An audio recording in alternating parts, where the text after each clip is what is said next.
So we are starting the trip by driving to Kansas City. And from Kansas City, we fly to Minneapolis, St. Paul. From Minneapolis, St. Paul, I fly to Anchorage, Alaska. The first stop was the parking lot B1. I took a picture because I thought it would be easier to find my car after I got out. Boy, was I surprised about that, because it wasn't. The person that was to drive me to the car had to drive around 3 times in a circle just to get me back to parking B, because I'd parked in parking 1, or because I had jumped the bus to go to parking 1. It was crazy. Anyway, as we flew on to Anchorage, I didn't know anybody else on the plane, but I had a good time. And I am tired and happy to be back in Alaska, though. When you looked out the window coming down into Alaska, you could see Anchorage and the kind of ugly looking port that it has. In this photo here, we're going on to Worthington Glacier. And these are my good friends Jeff Hall and J.B. Jordan. J.B. was on the right and Jeff was on the left. This is Bridal Falls, just outside of Valdez. It's a place that I love to stop and look at. It's beautiful.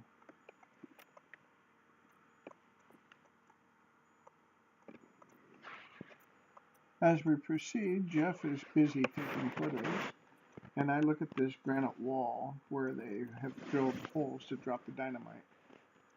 Again, this is Bridal Falls in this photo right here. And this is Horsetail Falls. Now we're on Valdez.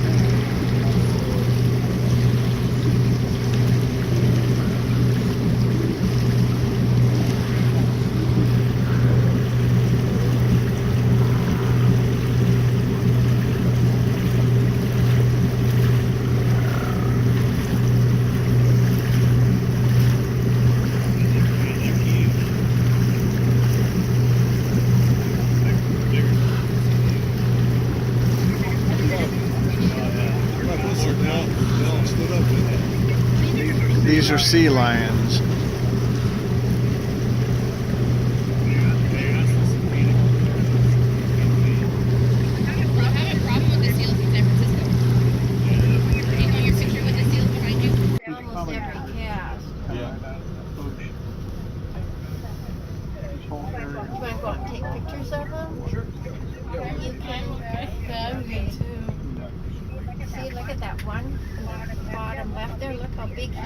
Good morning, guys. Wake up. Wakey, wakey. Wakey, wakey. There's a seal back there.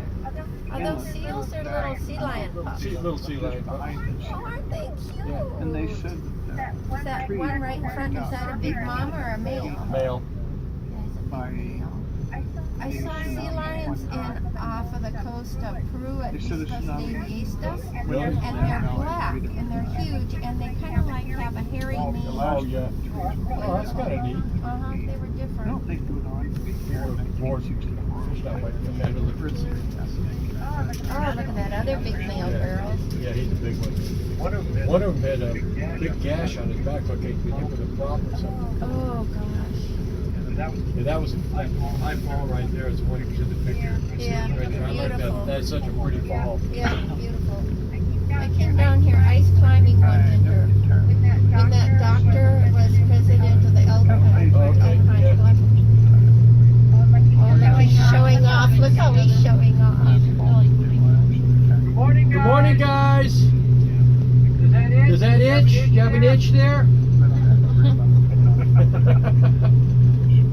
Have you been through the Titanic Narrow? You know where that's at? I've been to Titanic. Yeah, one.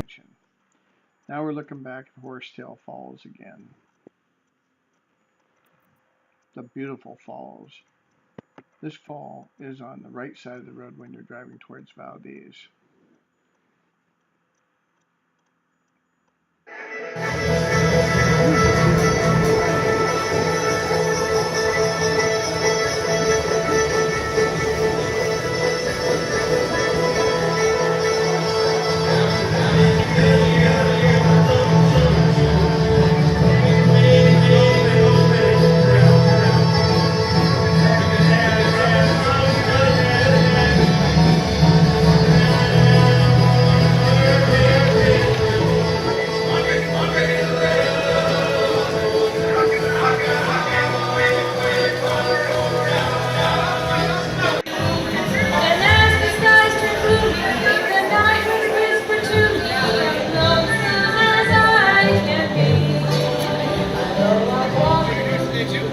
After midnight, out in the moonlight, just hoping somewhere to walk. After midnight, search for me.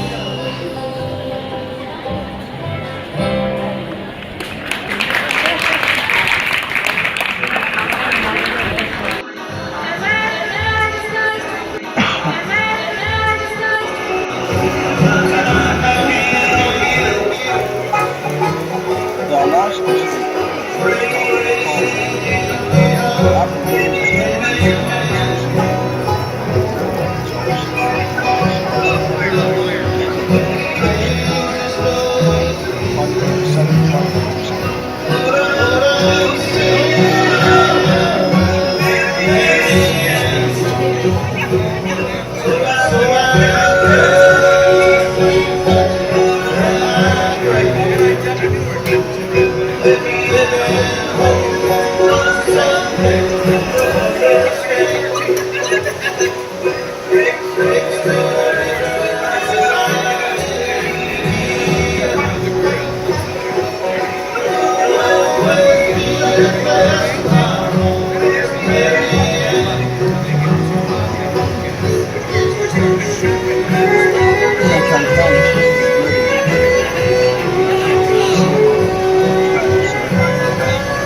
And the fact that I had hepatitis C kind of helped keep me out of bars too.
That's one way of getting rid of the kids.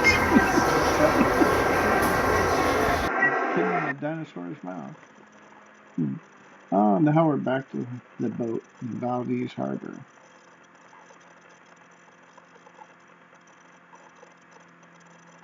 Oh, Seal Island. These are schools that we're going through right in here. And this was Ship's Creek near Anchorage. We were actually staying at the motel right across the river from here. These people are all fishing on one side of the river and they were staying at the motel on the other. There's actually a walk bridge that goes across there. So the silvers are running. There's a cafe up there that we ate at one night and had a couple of beers. We never really seen anybody catch any fish there. Now we're back at Seal Island, and we did catch some salmon as we went out on this little excursion. The downriggers are all set here, and we're trolling with downriggers. We're not using any dipsy divers or anything like that. That's Goose Island. I've actually used dipsy divers a few times when I was with Doran Thomas. I rigged his boat up with dipsy divers and fairly decent luck. I think we caught about as many salmon as what we did on this charter. That's one of my silvers, also known as a coho salmon. The water is really, really calm in the bay here. And that green marker out there represents the gold mine. And a lot of people use that as a marker to tell you where the salmon are really kind of running in that area, right around the gold mine. And a lot of times, late August, early September, that's where the salmon are running. It gets pretty crowded out here by the gold mine. A lot of these boats are traveling back and forth. And there you go, JB. He caught a nice coho. Yep, and he's proud of it. I think the first day here, he won a $100 bet with Jeff Hall. I stayed out of the bets. I let them handle it. Jeff autographed a note to him that he was the worst fisherman he ever knew, and he didn't know how in the hell JB beat him. But JB did beat him with this nice fish right here.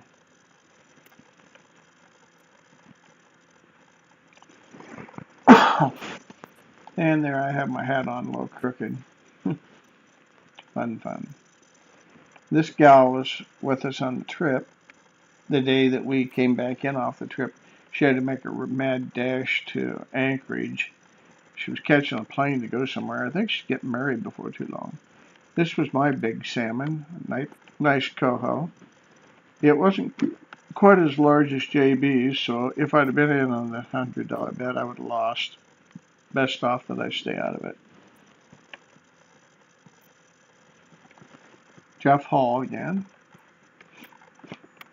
Jeff's a pretty cool guy. He sold his golf course down around Phoenix and made some good money. This is JB, the man.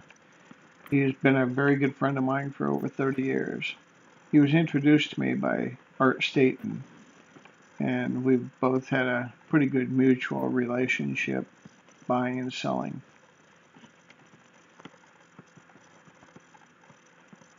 These are the flies that they use a lot of times. They bait those up a little chunk of herring. Kind of draws the salmon a little closer in pasture. Nice reels. We had pretty good luck with these reels. My picture might be a little bit blurry, but the reels are excellent reels. The motor that you see in the background there is a 250. We had twin 250s on this boat. So we're running out there with 500 horsepower of gas-driven motors, not diesel.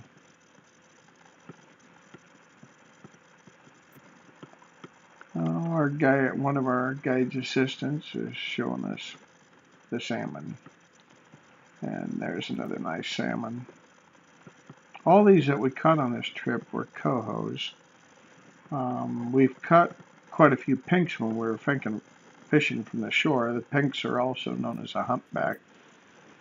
The locals really don't eat the pinks very much. But the canneries come in, they harvest all the pinks and clean up the bay and ship that stuff all over the cannery. Millions and millions of dollars made on fish up here. I love this bay. And I love this area out towards Jack's Bay. We passed Jack's Bay when we went out towards Goose Island. And here you can see us on a halibut boat, I believe. Yeah, we're fishing for halibut on this boat. This is another charter that we took, a separate day. This is not the same day we were out on the charter for the cohos.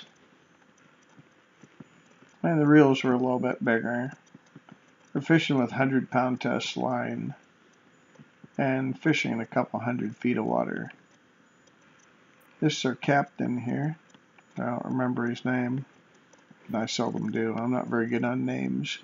JB's behind him. This is a piece of glacier ice, and it's in Glacier Bay where they have a glacial lake there. And the glacier ice doesn't have any oxygen in it. And because it doesn't have any oxygen in it, it melts really, really, really slow. And so that ice could sit there for several days, even though the temperature outside was warmer than freezing. It could sit there several days before it melted. These children at this little glacial lake were running around in bare feet and shorts and running around in these little kayaks and stuff. They're having a great time. Whole families were coming out here and enjoying kayaking back around the glaciers. And I imagine you could find some gold back there too if you did a little panning. When I was here before, we seen them hauling a lot of gravel in from this, and they were hauling the gravel over there to the port, and they were building a new port there in Valdez. This is a black bear that's down by the conservation building. And he was pretty obvious that he was running right alongside the road and stuff. Having a great time. Didn't seem to be too worried about people. JB did whistle, and he looked up a few times.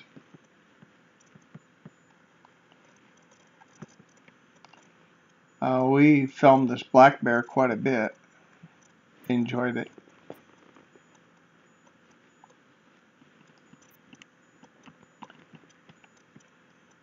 When he went down and hid in the grass, you could not see him for anything. I told Jeff to go down and stir him up a little bit and kick him out of the grass, but Jeff didn't think he was interested in going down in there.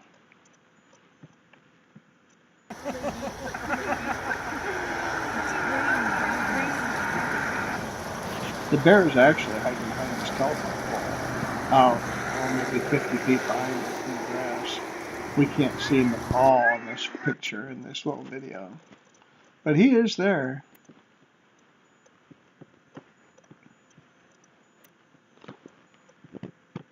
The salmon come in there and they spawn. There was mostly pinks in there when we were there.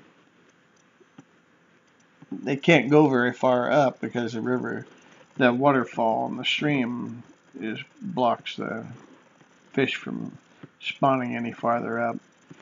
It's almost straight up and down. But they go back there quite a ways to spawn. Maybe, I suppose they're probably 500 yards from the ocean. Maybe 1,000 yards. This is a little lake. It's on the right side when you're coming into Valdez. This guy brought his jet ski out there. I think he just wanted to test it or destroy our fishing that day. We were fishing flies, and the fishing wasn't worth crap after he went out with that jet ski and stirred everything up. But it was a pretty lake, and it was nice and flat. A little shallow water A little there. shallow water there, huh?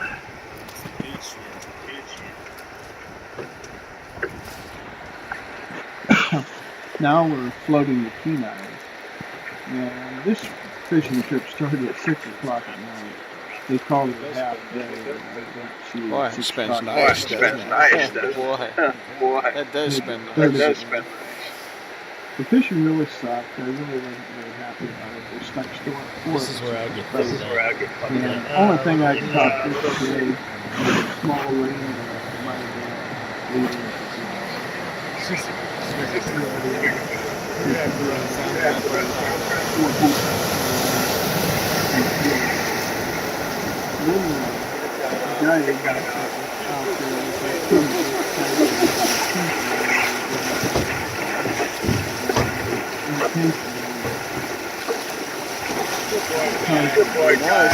Now I see why these things are so popped up.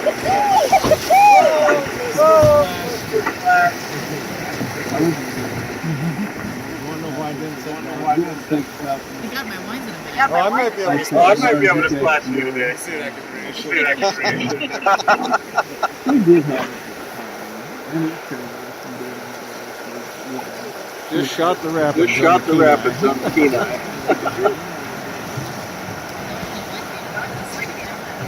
The Kenai is beautiful. We just dropped it. Yeah. Seriously. This city's big enough we can get 3 and Arctic char, which they call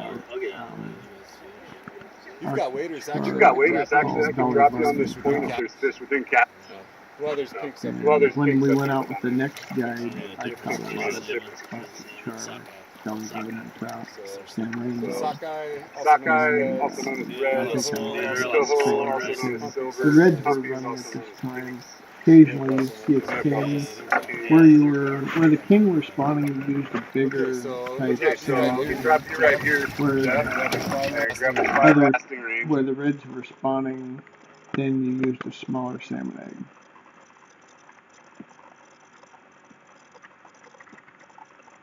It's just a beautiful area. I hope someday that you guys can go with me on a trip like this. It's a fantastic area. Fishing along the Kenai is fantastic. We stayed in Cooper's Landing several days. There were bald eagles in the trees right alongside the river. And this is Jeff Hall fly fishing. We really did have a great time. So right out here is where it goes from turquoise. You can see there's some reds in there. towards us a lot closer. See how it goes from the shallows to the turquoise. Bald eagle. 10 feet Feet beyond beyond that, that, there's a ball of fish. There's some sockeye The reds were in in there. there. The pinks were almost done. Don't start casting yet. Silvers had not really came in real strong yet. The reds are also known as sockeye salmon.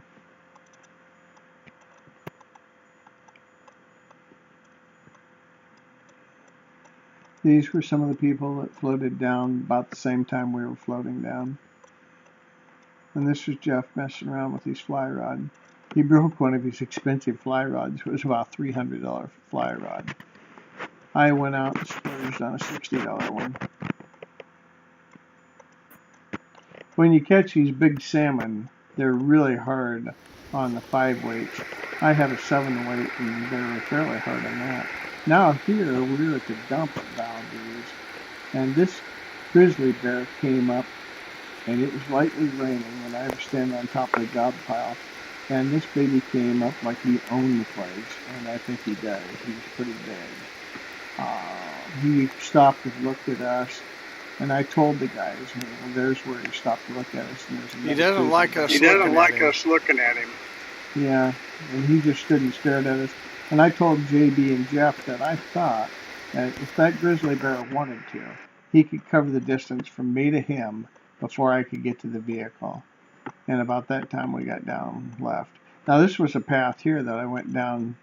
The mayor of Valdez told us that the silvers were running a Clearwater Creek that emptied into this river. So I walked down that path. There were grizzly bear tracks there that were as white as a tire track. So silver that we cut on the boat. Nice silver. The kings have black on their jaw, at the base of their jaw. That was a nice silver that I caught. Everybody can be proud of a silver like that. We gave all of our fish to a local woman that she said her mother had recently died, and she was well into her 70s herself. Her mother was like 95, and she'd recently died, and she'd lost her husband a couple years before. We gave all of her fish to that woman, and she was so thrilled. She said that, man, you guys gave me my entire winter's meat supply. And she was happy as ever, and we were happy to give it to her. It saved us paying to have it frozen and packed and shipped back to Iowa. And we'd had to find places to store it until we were ready to go back, and it would have just caused a lot of problems. And so we were happy to be able to give her the meat, the fish. As we watch this, there's a bait ball here, and the bait ball, they're driving the little minnows up to the top, and the seagulls are eating the minnows. Don't try to reel yet. Don't try to reel yet. Hopefully that thing comes back in here. We can't chase him because We we can't got chase him on him the because we bank. got him on the bank.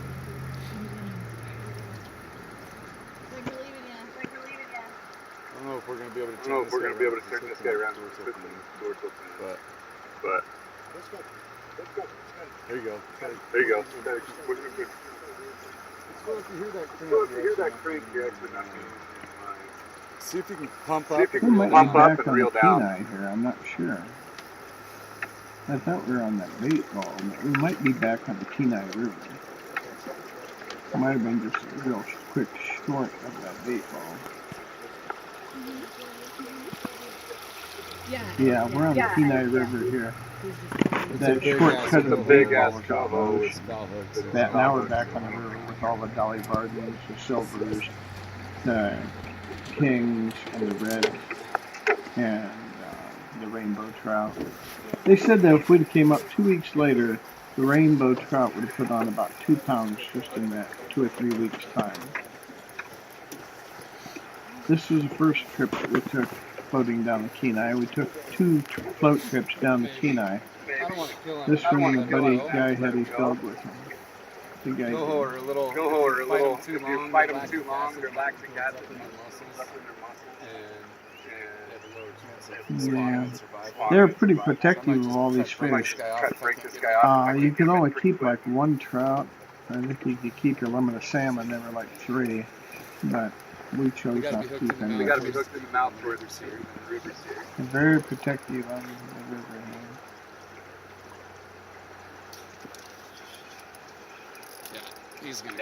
Of course, there were hundreds of people going down the river, so if everybody would have kept a couple of trout, probably wouldn't have had any for the next group that come down. There's that bait ball again. All the seagulls are jumping on all those fish that are being driven to the top. About 100 feet deep right in here. And so when you looked at the bait ball, it just looked like a huge gob of fish all the way to the bottom of the ocean. And they were just boiling. There had been some larger fish and some smaller fish. Now we're back on the river again. My picture is jumping around quite a bit. He jumped around. Take me all the time. Take me all the time. She was running by the time. doing, Jess? What are you doing, Jess?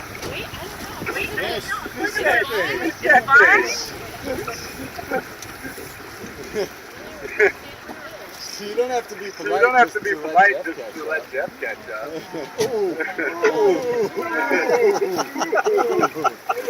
Put $100 on it? $100 on it? Better with money on it. Better with money. I'll bet you. I'll bet you. Who's that rock? I'll sit him down for the rest of the day. Just to win that. Well, I guess Owen, it's your turn. All right, let's throw that thing out there, Jeff. This is called mending, when you throw your line and tell your line to go upstream. So you just want your bobber and your lure to float downstream. You want the line all behind you, so you want the line upstream from the bobber. And that's called mending. I'll tell you what, if you catch a 30-incher, You're constantly mending here. You just kind of whip the line up above the bobber. Makes a bobber float nice and straight, and the trout think, wow, a salmon egg, yum yum. It's a good spot.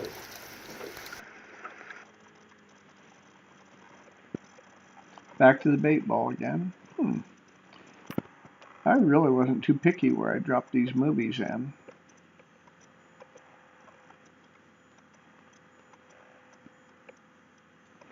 And another coho hits the boat deck, and she hits the coho. I think this gal kind of got a kick out of that, just thumping that. Up a little bit, and Now we're back on the Kenai again. And Jeff is still mending his line.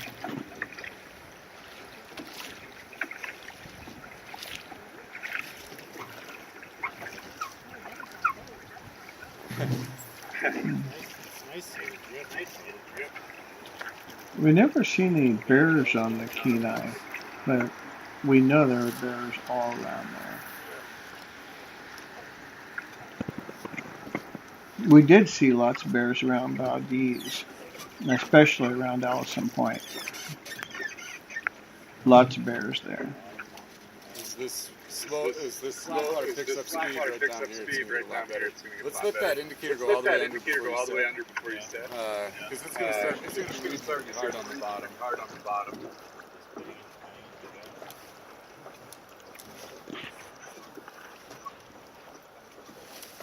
There's a fish. All right. I think. There's that bottom. It's a fish. Yep, he's got one on line now. You sure?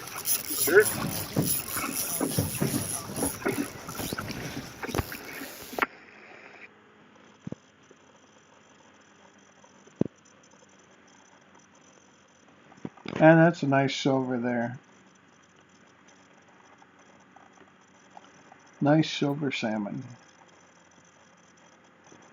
Very, very good eating, that size. The Don Treader was the boat that we were on when we were silver salmon fishing.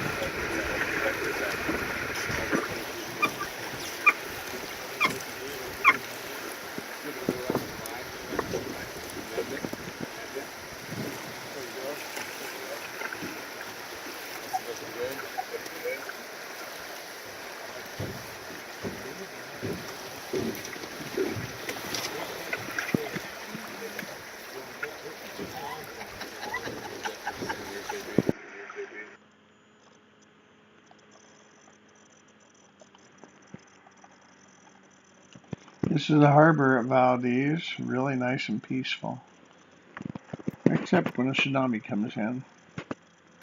During 1964, a lot of people lost their lives.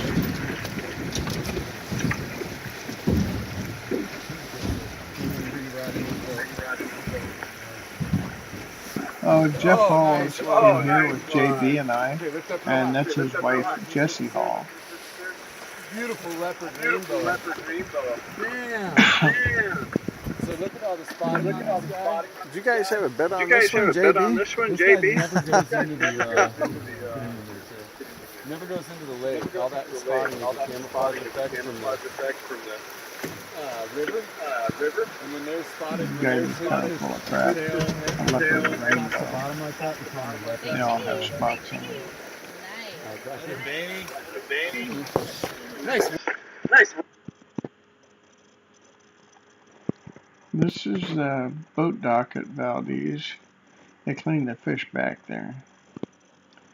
And all these birds sit around the fish trough where the fish guts and everything washes down into the ocean, and they catch them as they're going down the chute. And bring in another Arctic char. Don't bring them over the boat in case it flops up. The Arctic char is also known as a belly barton trout. Wow, it looks like the middle of the day on your field. Yeah, it does. Yeah, it does. I think it'd be kind of neat just to bring my canoe up there and float down. That's probably a little more dangerous. These boats handle the waves a little bit better than canoeing.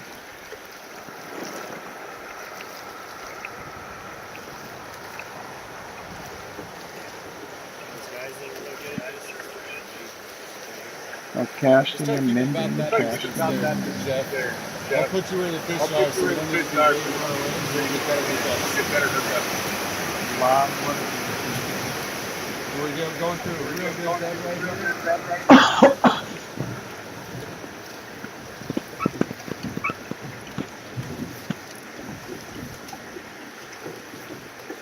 There's Jesse and there's JB.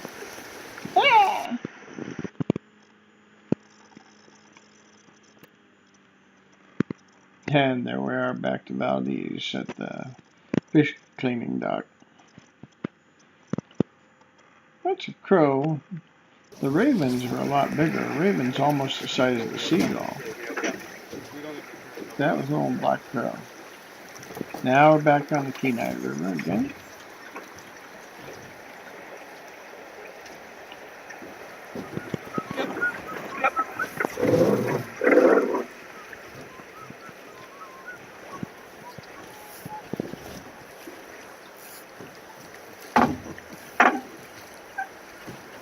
Okay, coming into another bed here. Bring that this way, Jess. A little bit. One thing about it, you make the guy do his work. He's the one doing all the oaring.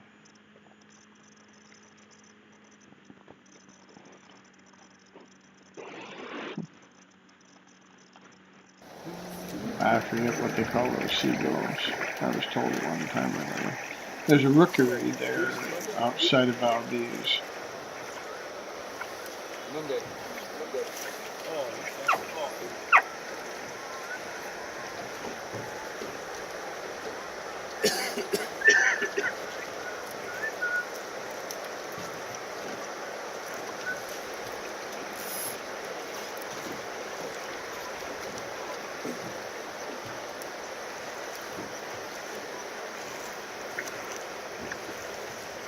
Go forward, yeah, you got it. Back out there for another quick trip, and I'm going to have to go sit down and go through the wave train. Getting dark now. You got it, man. You know, a lot of times I've noticed with panfish, they kind of shut off as it gets dark. I think kind of the trout really did a lot of the same thing. They kind of shut down a little bit when it started getting dark. They feed by sight a lot, I think. I don't think they feed quite as much by smell as what our catfish and stuff do. But maybe our catfish have to because the rivers are so silty. Not that big. Down in Kenai, we have glacial salt in the water. Here in Iowa, you have muddy salt. A lot of difference. Clarity up there, fairly clear. The glacial salt can make the water appear really white and cloudy. But I think the glacial salt tends to sift out a lot quicker than what our muddy salt does whenever you stump your fish.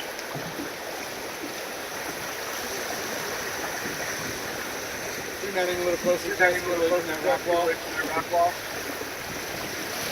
Alright, here we go.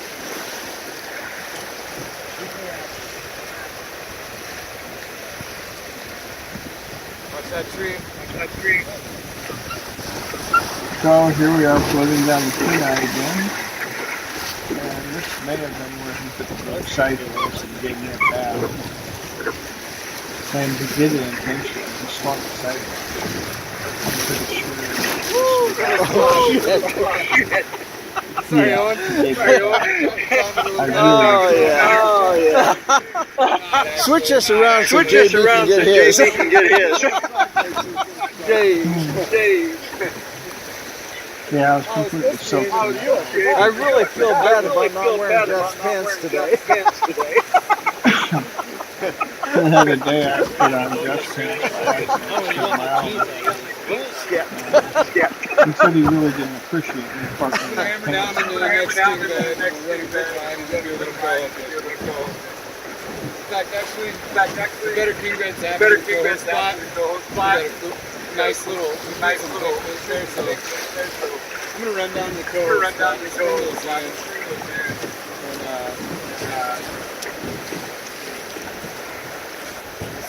You definitely wouldn't want to run into something stuff.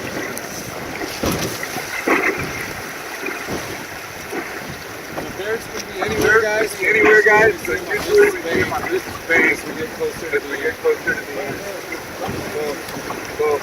coastal brown bear. Grizzly bears are interior grizzlies that have access to genetically identical types different so when they have the anywhere in their home range they have access to the brown bear. If they don't, then they're a grizzly bear. Well, no, Kodiak actually falls into their own separate stuff. Kodiak Island. And they're good figures. They're like the biggest brown bears. At least in the States. They might have some rival them over the rest of I got 8, one way down. We had 17 down there. One of the old fowls going out, 9 steps away. I got up to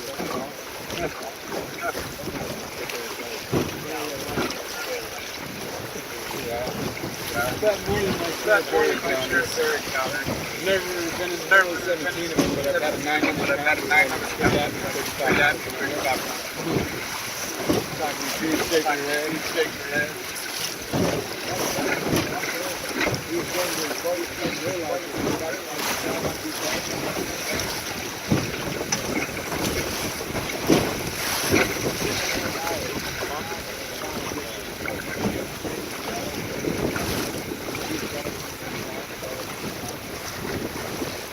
I'm not going to add any soundtrack to this for a little bit because I'm going to go get a bite of supper. But I will let this go ahead and play on its own. Maybe you can hear the voice of these guys talking. I'm not even sure that this is recording my talking, but I hope it is. I don't know how to pause it for right now, so I'm just going to go ahead and let it run out. I'll be back in just a few minutes to go ahead and give you some more updates on what was going on this trip. With the lock bar, so I can lock them up. Just leave all my tackle in there. Never have to bring anything out of the boat. It stays dry. But to get that custom fabricated, it's probably not as good as this. And I'd rather use that than I can still carry my ship here. So when you went to Peru, did you go to the mountain? I went to Chile. I mean, I've never been to Peru. But I stayed mostly in the lakes region around Lake Vargas. I didn't travel around a whole lot. If you like hiking, Cusco and Yeah. Well, one of these days I'll go there. Are these all demo rides? No, give me a special price. I'd set up, you've been here right now, retail, come to probably about 12,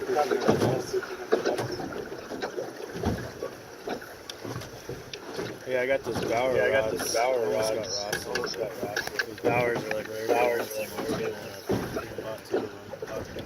He has custom line up there. The scientific angle, the GX. I don't know much about the SA lines. I want to grab one though. Like a good sink tip line, which I need for fishing in the rapid rapids and some reserves and shit. Big streamers for brown trout. You gotta get down behind the boulder and like last 4 rapids. I got that. He gets custom line just for his fly shop. For which I don't even know the name. It's up in Dillon. It's blue line.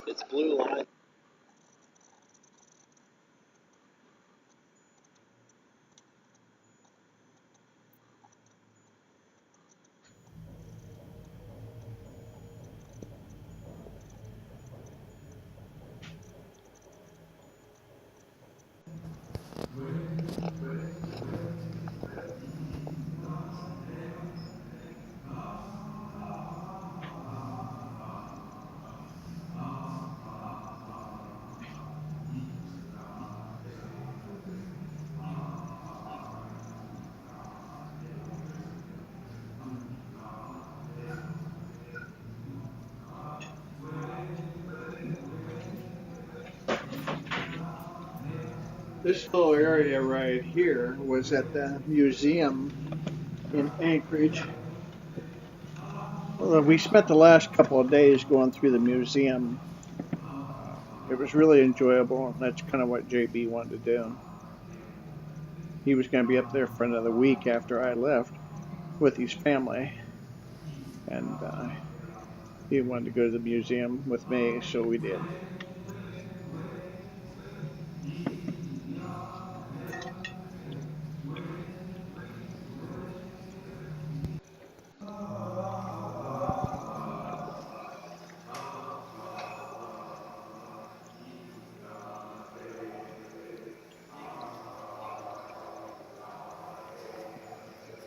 A part of the art exhibit at the museum.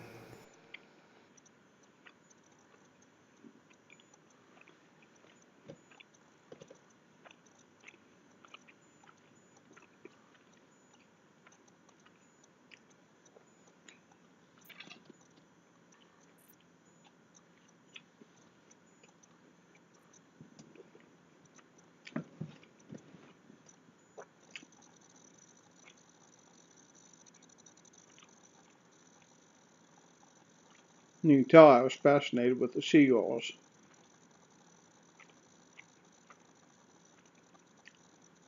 Especially how much bigger they were than the crow.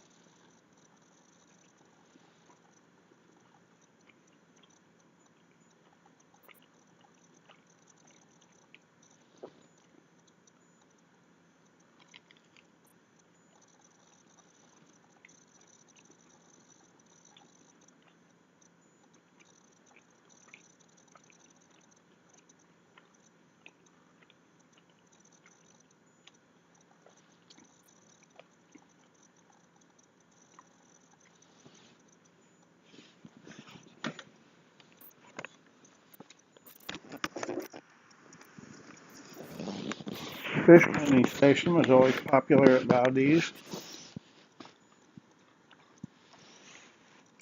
It was kind of fun to watch and see what everybody else brought in.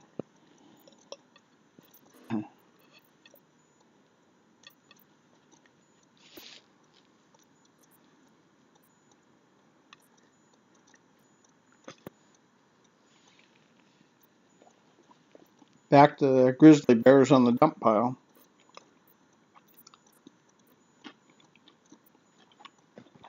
And alongside the road we had black bears.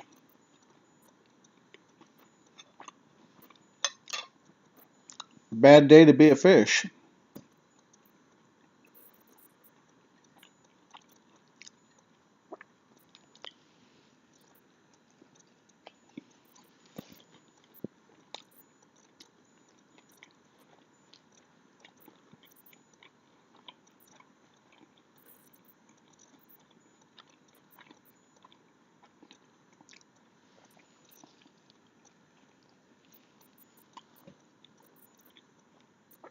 That little bear got chased off a little while ago, or later, by a bigger bear.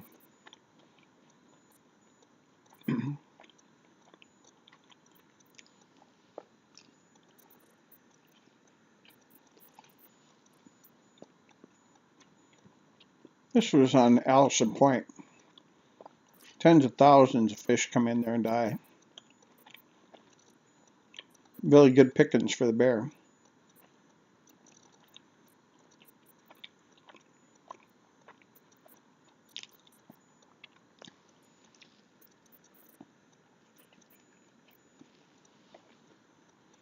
That was a group of goats up on the mountainside.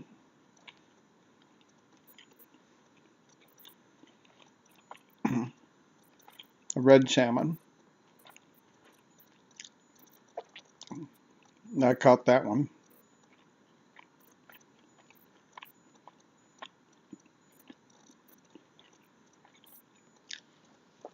A lot of beautiful flowers and hundreds of mushrooms.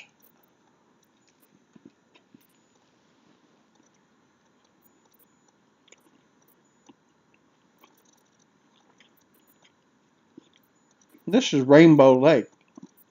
It's up above Cooper Springs, or Cooper's Landing.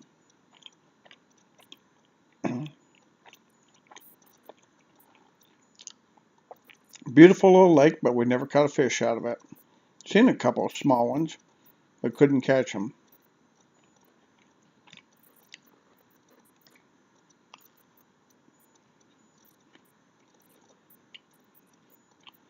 At Nil Chick, we landed right on the beach and took off at the beach. These big tractors came down, brought us down, put the boat in the water, and then you just took off right from the beach.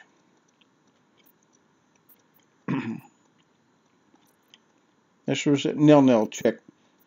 We were fishing with, I'll think about it here in a minute. Anyway, we took a charter out there. Kind of a catchy little name on the charter. I forget the exact name of it.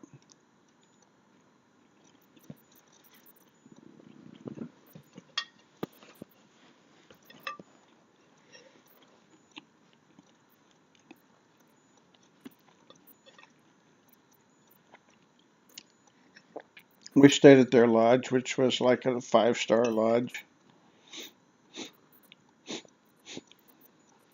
Spent a lot of money. Had fun.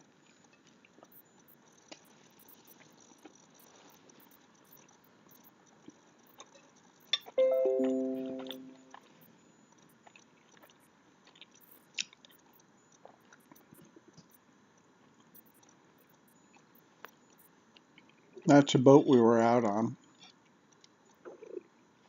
Well, Jimmy Jack's Lodge was the name of it. I knew it was a catchy phrase. Biggest fish was a 105-pounder.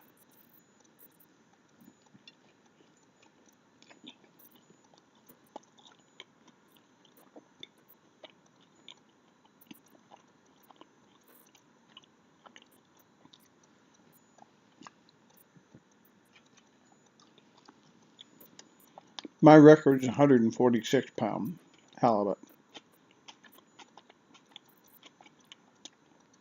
I threw back in some 30 and 40 pounders. Wasn't happy about catching the small ones.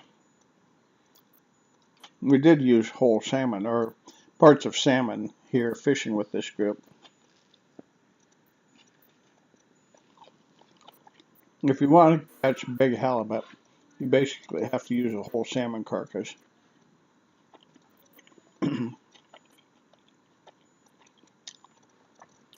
Never caught any lingcod on this trip.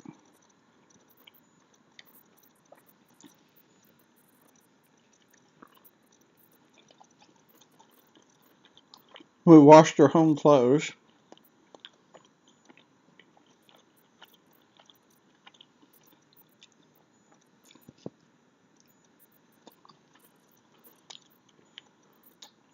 The beach here by Jimmy Jack's resort was covered with small rocks.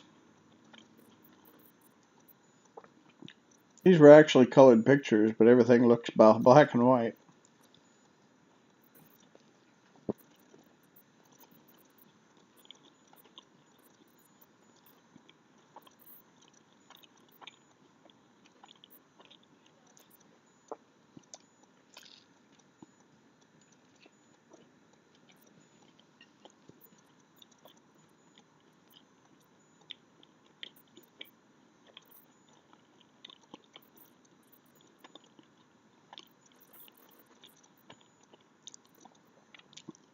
Hundreds of small rocks, all different varieties.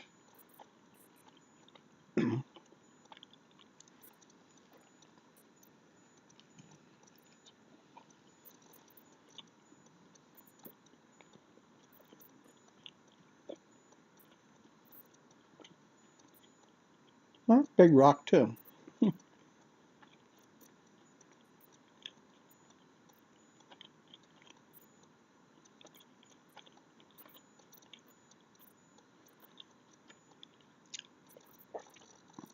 Another Arctic char.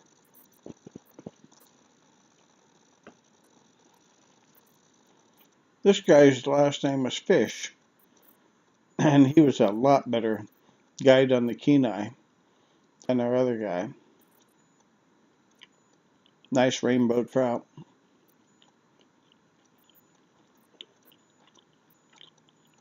JB doing his nature call.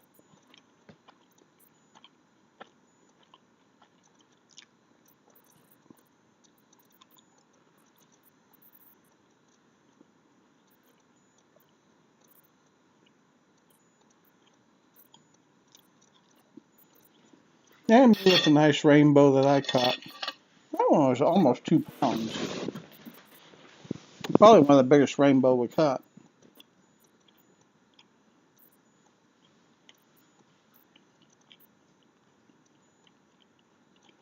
This guy worked a lot harder about getting us fish. And I caught a lot of fish on this trip and turned them loose.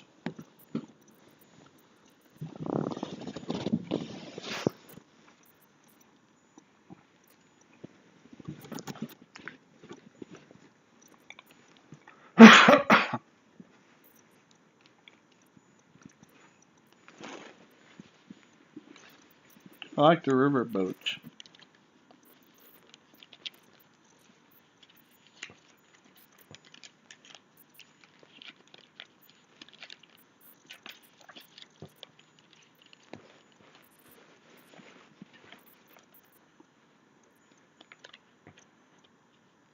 Some of these pictures were shot with my telephone rather than the camera, and you can tell they're a lot narrower.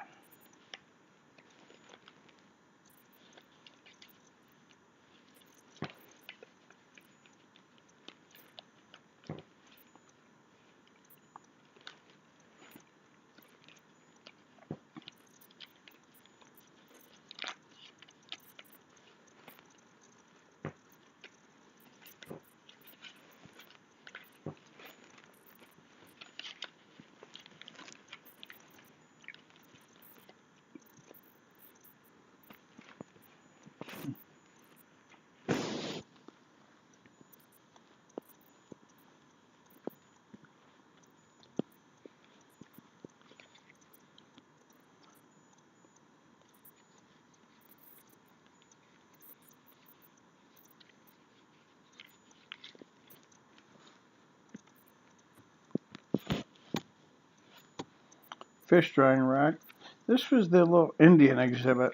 The Indians actually owned this ground before we came up and kicked their ass and took it away.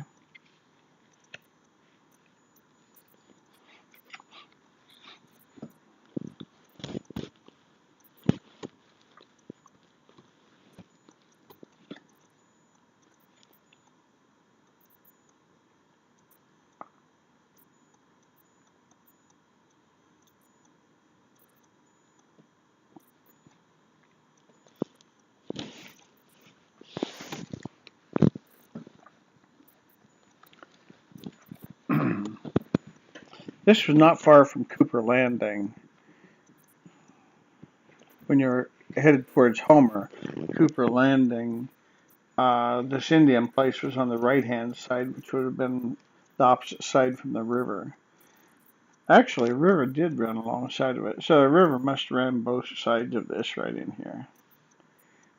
And the Kenai came down and ran into another river right here. And I can't remember right off the top of my head what the name of the river was, but the Kenai and another river ran in together here.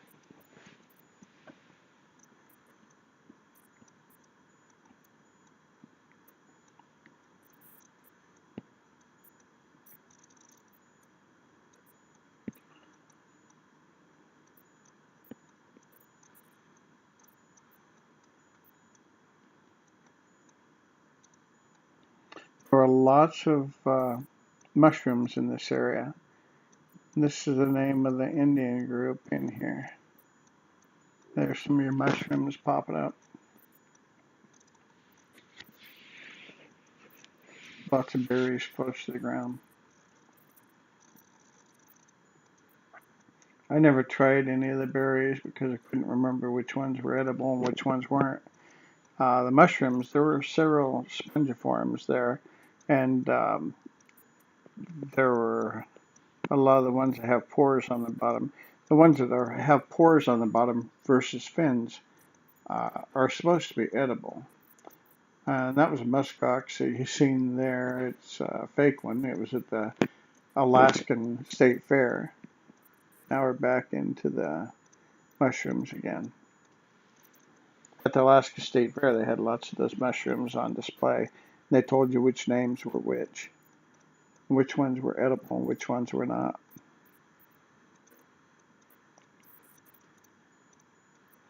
Nice little rock there with a petroglyph on it.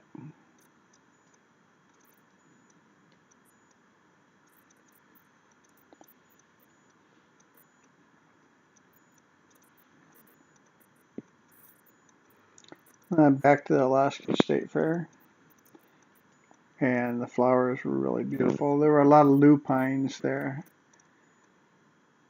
and a lot of handcrafted stuff. And everybody was walking around in the rain like it wasn't any big deal. Three Dog Night was the band that was there that night, but the temperature got down in the 50s, and if we'd have stayed, we'd had to sit on the ground in the rain. And even though we had only been 40 or 50 feet from the stage, I just wasn't willing to sit in the rain for that. Although I'd love to have seen Three Dog Night. These are some of the halibut that Doc and his brother Glenn Mitzner caught. We were not with them at the time that they caught these, but I thought I'd include them in there since I had pictures of these on my phone. I'd downloaded that they'd sent me. So they had a pretty good trip too. They caught a lot of small halibut. It looked like the guides really wanted to get you into the little chicken ranches and get the small halibut and then get you back home and have your money sitting in their pocket. And they were very happy with that. And I think that was a cod there. And back to Valdez and back to more silver salmon, cohos.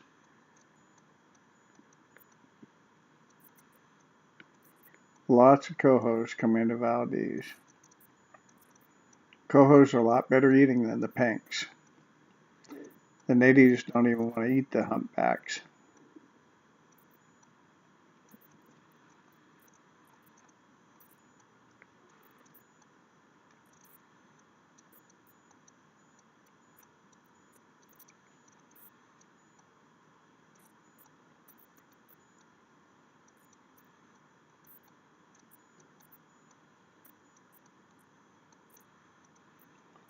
And there we are with the silvers that we caught, our little group.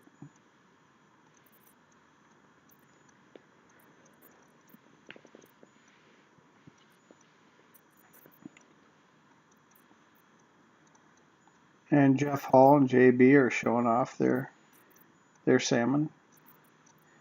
JB's kind of rubbing in to Jeff that his is bigger. And he's collecting Jeff's $100. But the following day, Jeff collected his $100. They kind of played vice versa.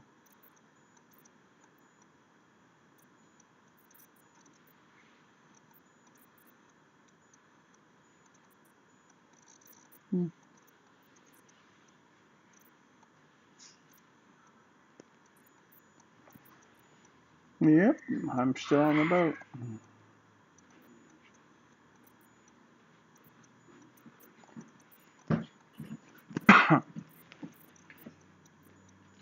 So this is back to that little glacial pond. Gosh, yes.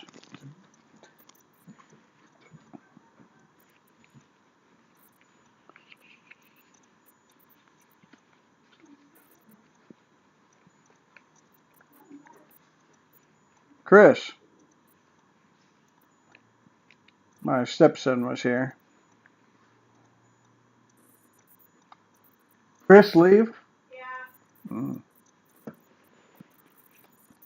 He's at work tonight. Oh, fun. Anyway, my stepson was just here and he left. These are back to the kids they're playing in the glacial lake.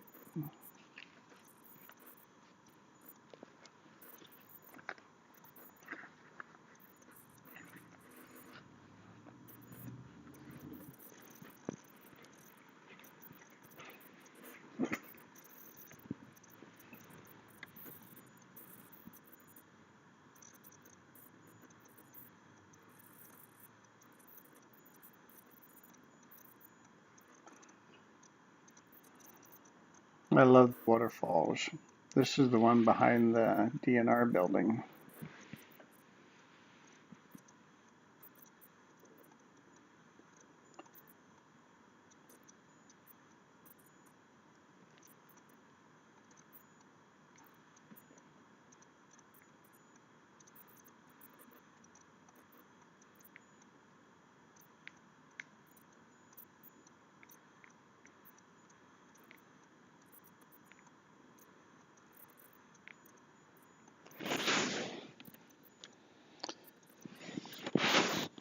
The trout or the salmon came way up into here. They were clear up here. There wasn't hardly enough water to cover them, and they were up there.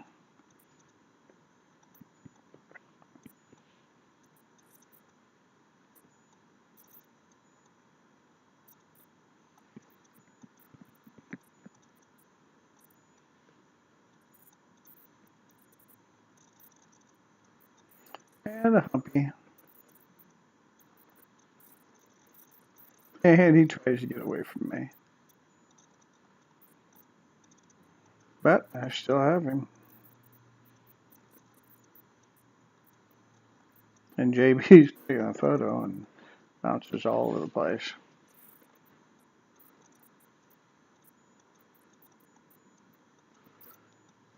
That's behind the ball diamond to Valdez. This is upstream from Allison Point and on the river, on the city side. JB said he had the greatest fun right here catching these pinks. These are the humpies.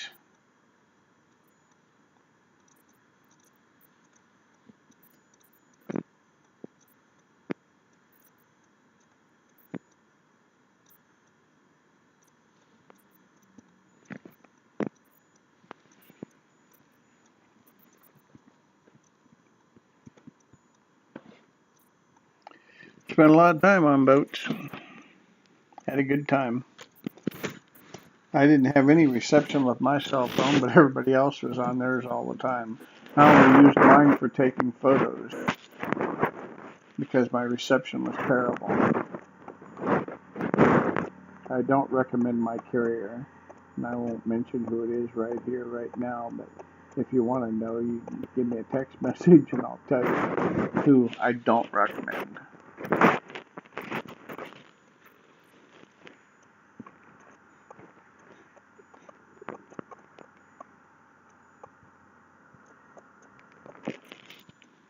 And seal lion one last time.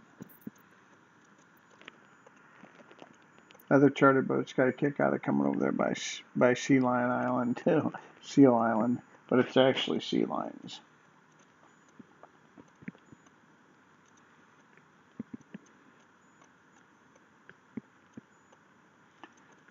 I was told one time that a person got stranded on an island, and there were a lot of sea lions on it, and the sea lions actually ate that person that night.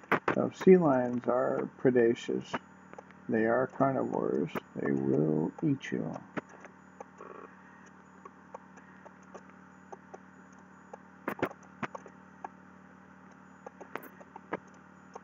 You would not want to be camped right there with them.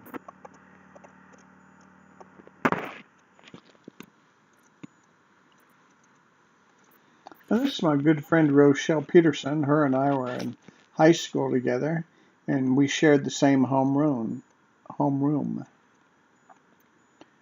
And a Cabela's, where the grizzly bear is over my shoulder. And yeah, I wasn't really that scared, but it made a good photo. And Jeff Hall and Jessica. And JB and Jessica.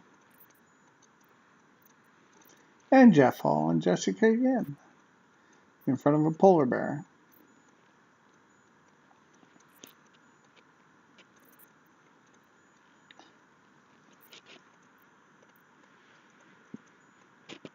Cooper's Landing in Alaska.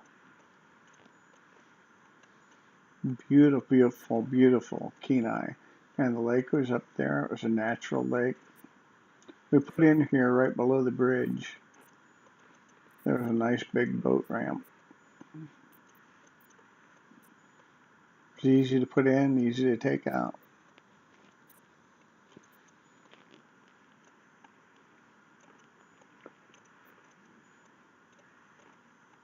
Jessica wasn't with us initially, but she showed up almost at the end of Jeff's trip.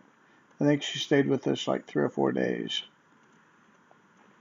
And Jessica and Jeff had a separate motel room than we did. Before Jessica came, Jeff was staying with us in the room. After Jessica came, they got their own room.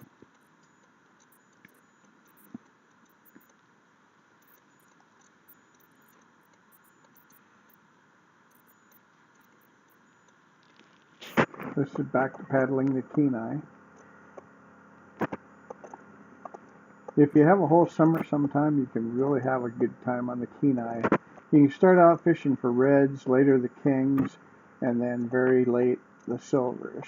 The silvers will run through that river all winter long, they say.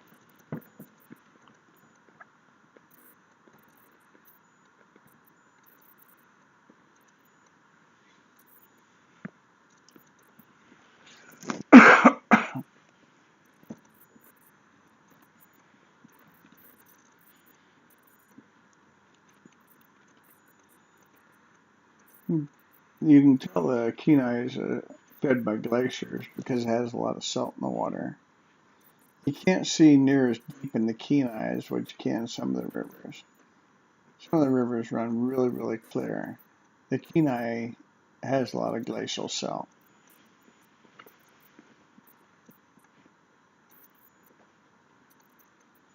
The seagulls comes to join us.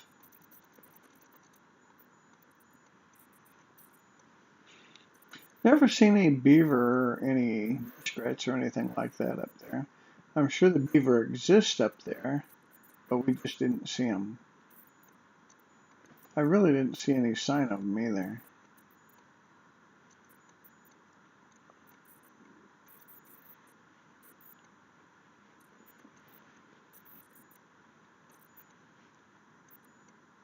We changed lures before we went off this little side stream off the Kenai. It was just a little place where it went around the island, but the reds were spawning in there rather than the kings, and so we changed to a smaller size bait that was littler salmon egg.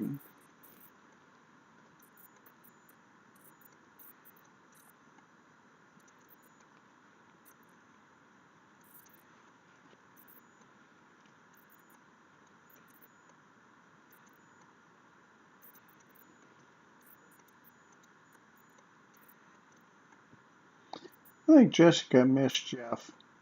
She was all over him when she was there.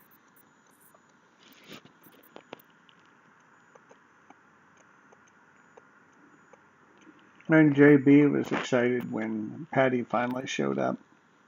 Me, my hair's still falling out even though I'm letting it grow really long.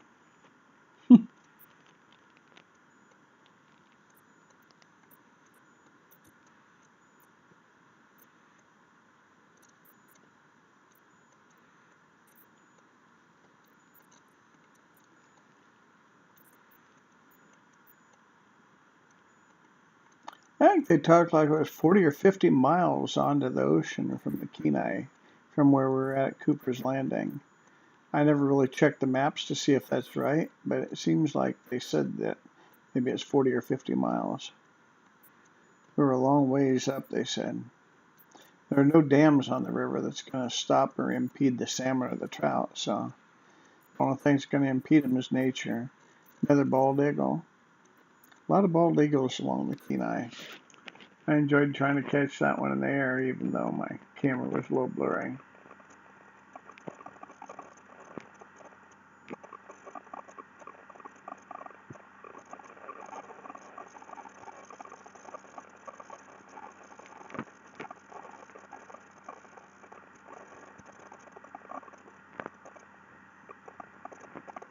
It's kind of interesting to be as free as an eagle, be able to travel wherever you wanted to every year. Hopefully nobody with a shotgun plugs you.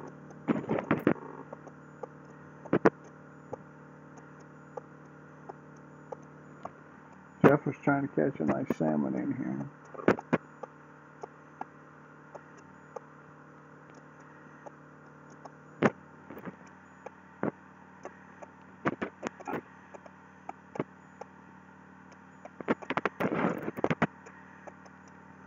This video ended up being a lot longer than what I really planned on it being, but I had a lot of photos and some movies, and I wanted to be able to share them with you guys.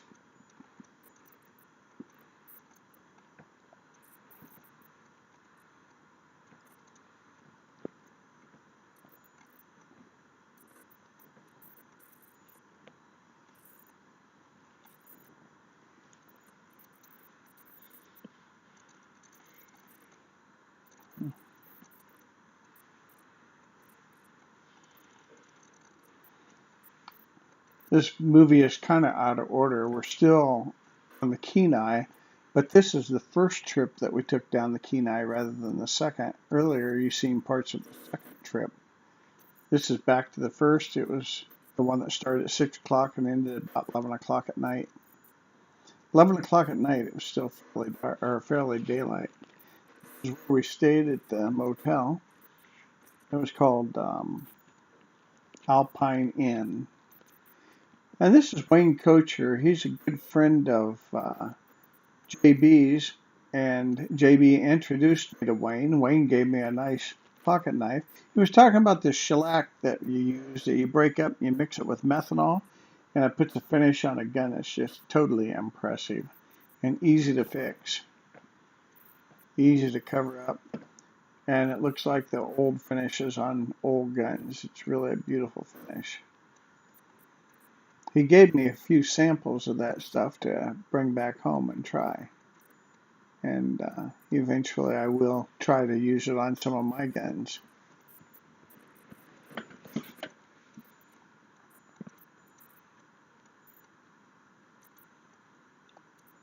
You take a cotton piece of cloth and you put a couple cotton balls in it, and then you tie it, holding the 2 cotton balls inside the thing, and you use that dauber to spread that shellac all over your gun, and you have to keep moving all the time until it's completely dry, otherwise it'll make ridges, and the ridges are very hard to sand out.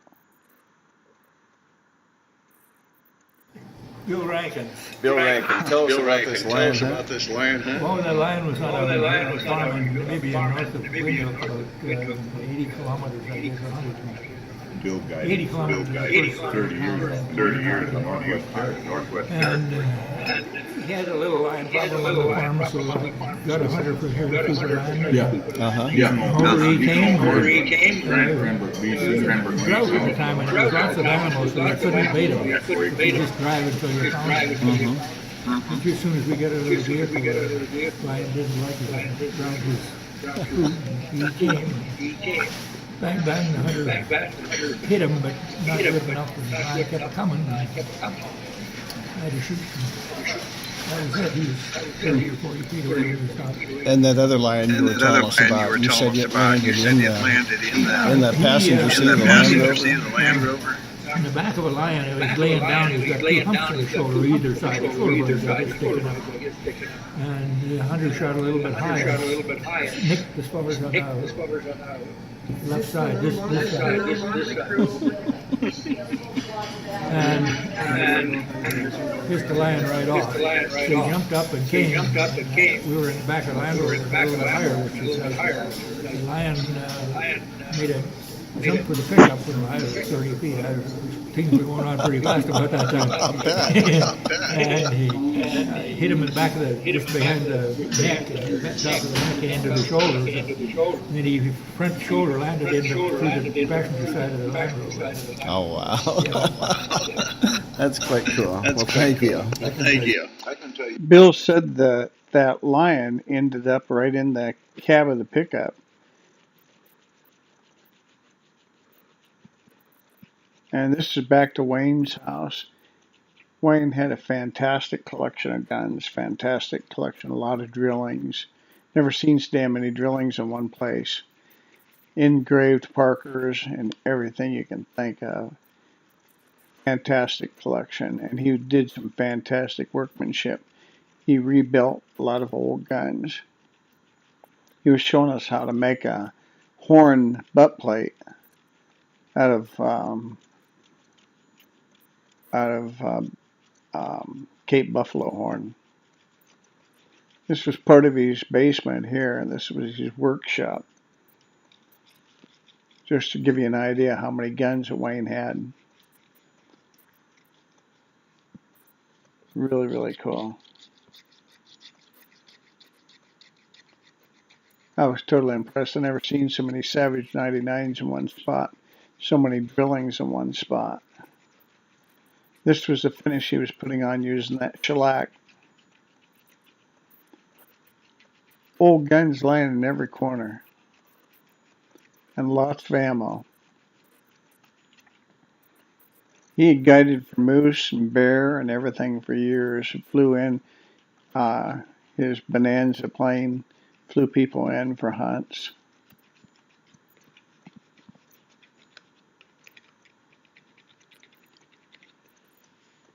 Actions for guns everywhere. Presses and lathes. It was pretty well organized too. It wasn't anything like my basement. Total mess. Very nice lathe, metal lathe. Just tremendous gun collection. And these guns were like guns that were $5,000-$10,000 a piece. One of them was like $68,000. These were not pieces of junk. Lots of reloading supplies for reloading different guns, ball molds, and everything. Bear trap.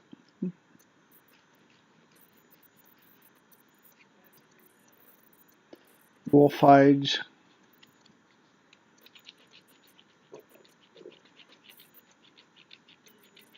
Wayne introduced us to his wife. She was a beautiful gal. Really nice woman. This was a Parker that he bought, came out of South America. Paid about $10,000 for that gun. And it was 150 years old and still in the original case, and every tool that was in it was marked Parker.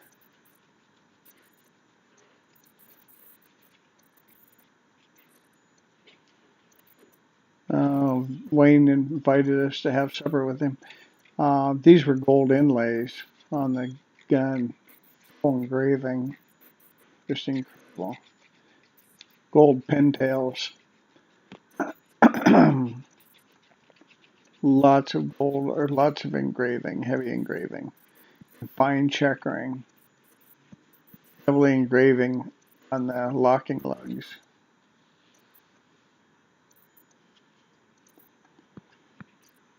Just the gun collection that he had impressed me. We went to Anchorage and looked at some guns at a gun shop there. They didn't impress me near as much as Wayne's collection. Wayne was an airline pilot, and he also worked his own guide service, plane service.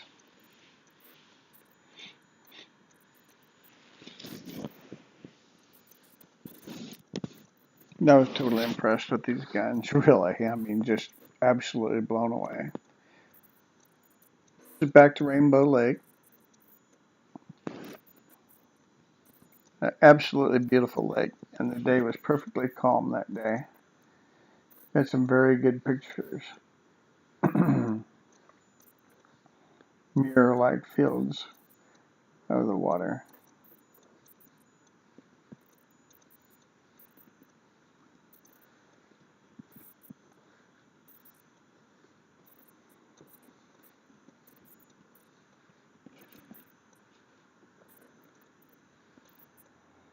And like I said earlier, we never caught a fish the day that we fished Rainbow Lake.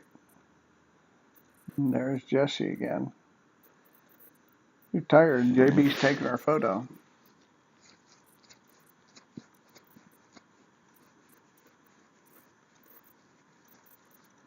All of our meals, even for a salad, we ate a salad. JB and I both ate salads at this place, and it still cost $60 just for salads.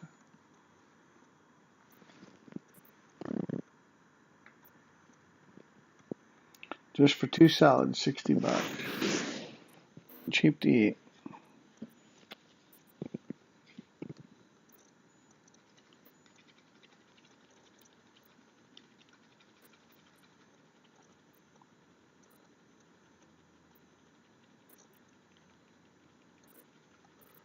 Jeff and Jessie had to leave a day or two after this. I think the very next day. We wanted to take some photos. We ate lunch. I ate supper with them there. Take some photos before we left. Behind us there, up on the mountain, were wings of the black bear.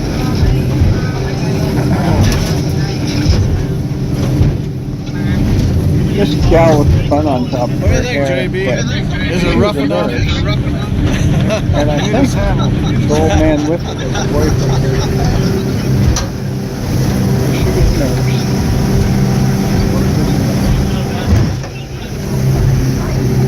There's some pretty good sized motors in the back of that boat.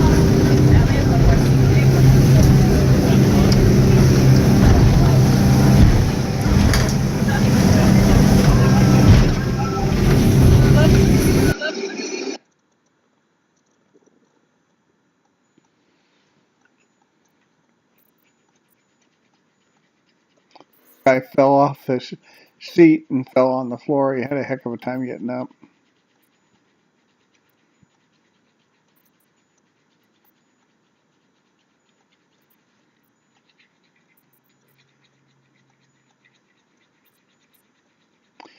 They caught their 2 halibut and then they were done and they wanted to go back. They just didn't act like they were really thrilled about being out there. These are the twin 250s on this boat. A lot of people like those twin 250s. I think we've seen one boat that had like twin 350s on it, but we weren't out on that boat.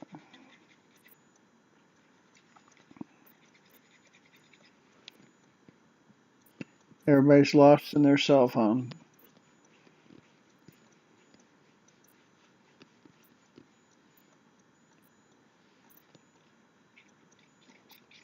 This was off Nil Nil Chick again here with that Jimmy Jack's guide service.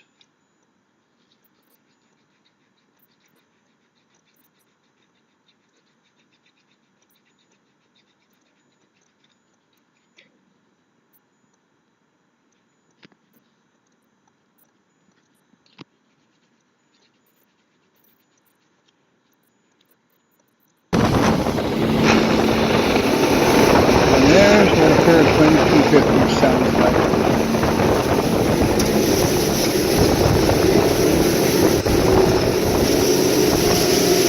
I think we were headed back in at this point. Fishing was pretty much done. They said a storm was coming, but the ocean was awful calm for a storm coming.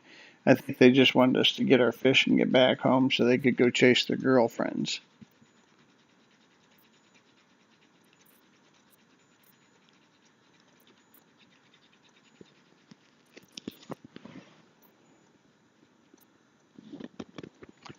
We stopped at this 2 Rusty Ravens. There was actually a shop there where they were selling reindeer skulls and everything. and they wanted like $750 for a set of horns that I could have picked up for nothing in Quebec. This guy was dressed in his giraffe head. He said they played poker in heads like that. I don't know what the purpose was, but anyway, he thought it was cool, and he was doing his little dance and stuff. He impressed himself. I'm not sure that he impressed anybody else. This was walls inside the cabin at Jimmy Jack's Lodge, and had all kinds of fish on it, and there were 2 bear skins on the walls in the room that we stayed in. Very nice facilities. The beds were very comfortable.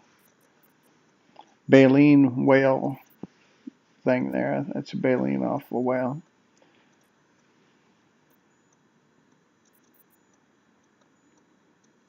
This again is one of the float boats for the Kenai.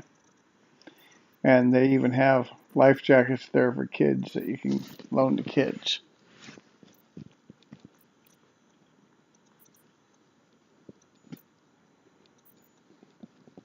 Their saying was kids don't float. So give them a life jacket.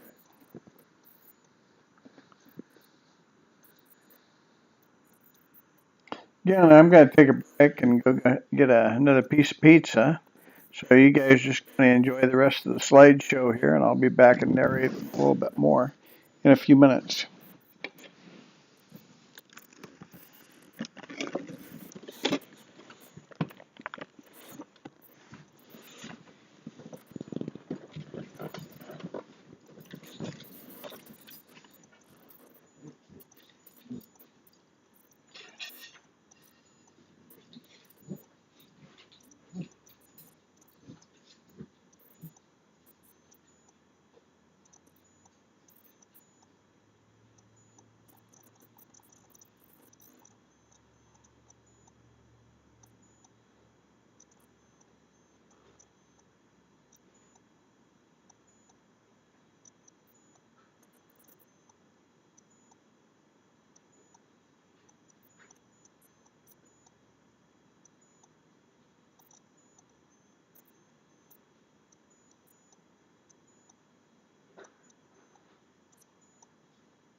Yeah, you have to excuse those small pictures again.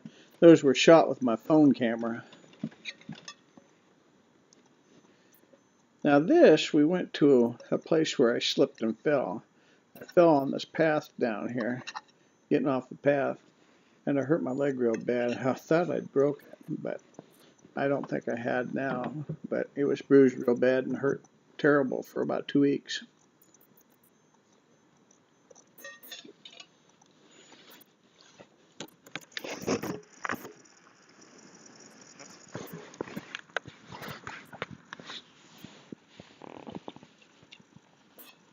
My feet just went right out from under me, and I landed face first. And my left thigh, upper thigh, hit on a rock. Bruise extended all the way down to the knee. These were buffalo that were found close to Whittier. We went through the tunnel at Whittier.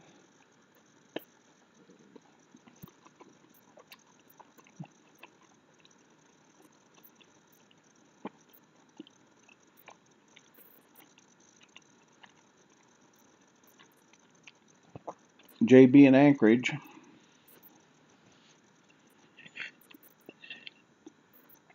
Kind of got a kick out of photographing him with that bear.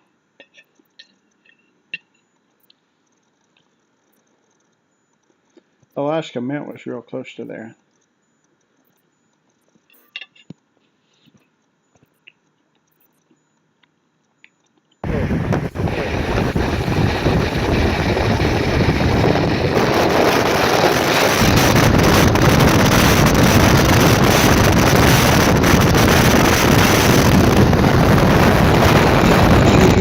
Drive down the road.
I bought a book off this guy here. He was an author. I ran the Iditarod Trail 7 different times.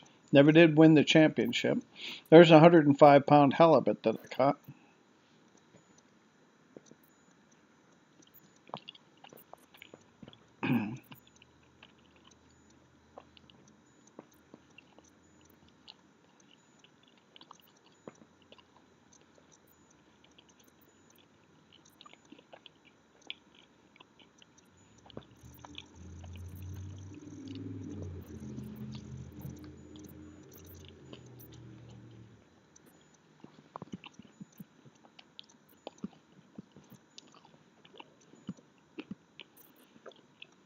This was at the Alaska State Fair again. All the various mushrooms.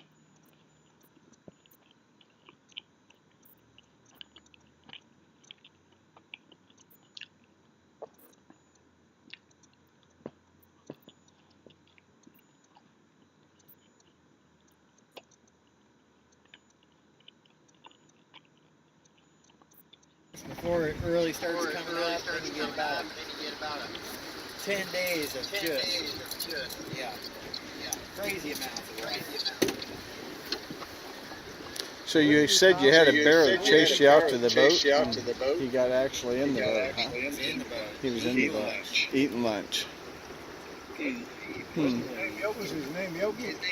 His name was Bud by the time he got done. Somebody shot him that night because he got back in their boat. He was in somebody else's boat wreaking havoc. Turned out he had pretty badly injured foot. Oh yeah. So he's having a hard time getting food. Yeah, but Dale will. They'll be fine. So last fall I shot on Halloween a three-legged bear, black bear. Full grown. Great condition. Do you have any close calls with the ones you were hunting? Oh, we've had them walk straight at us. You know they're not going to stop. Mm-hmm. You know, and you need to feed them. Yeah. Feed them because you can't outrun them.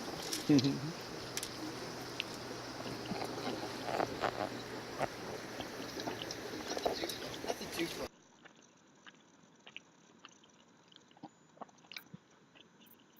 More toadstools.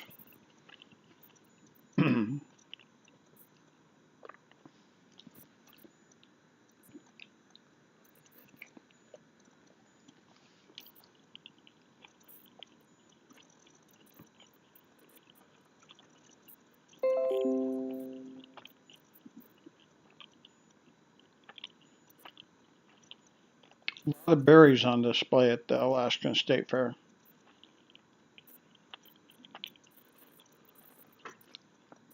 A lot more so than what you have in Iowa.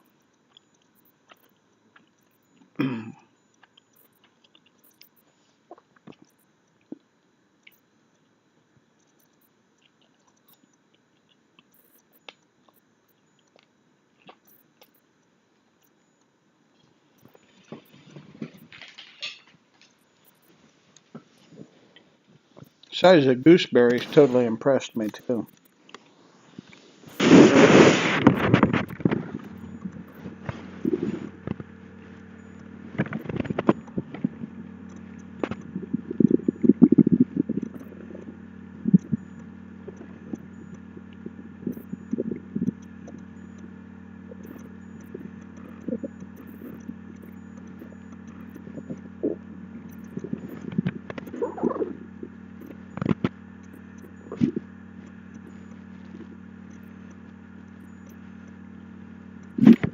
Terrible.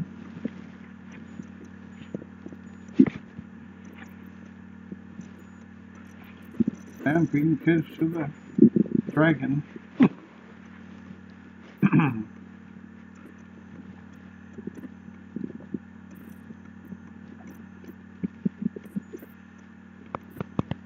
Little girl run to save her sister. That's an actual dragon fossil foot that they found in the ground where the dinosaurs walked.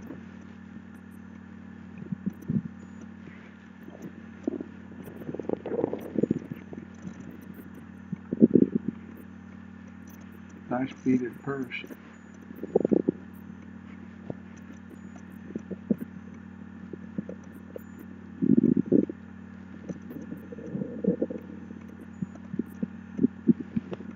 This Anchorage Museum had a lot of nice material, a lot of relics on display. A lot of Eskimo and Inupiaq type relics.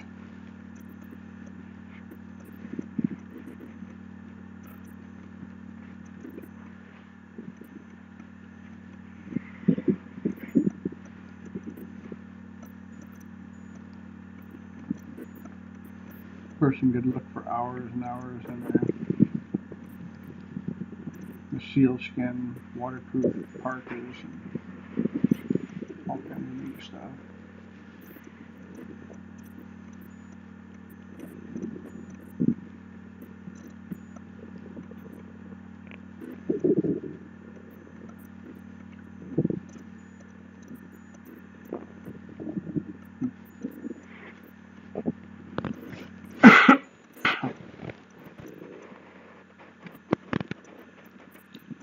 There's several different tribes of Eskimo up there, and they don't like being called Eskimo, I guess. Inupiaq. Several different tribes, like half a dozen different tribes.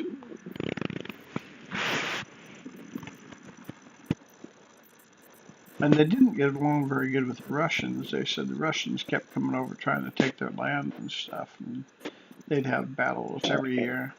Finally, Russians took over.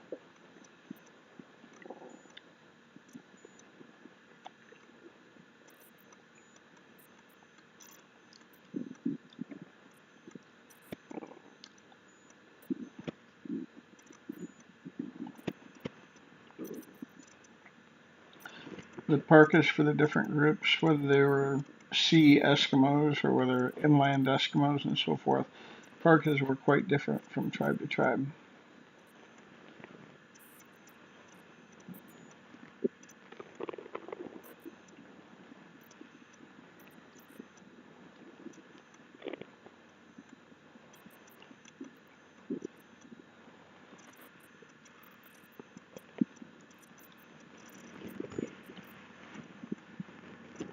We spent probably 3 or 4 hours flipping through this museum. That's a nice stone relic there.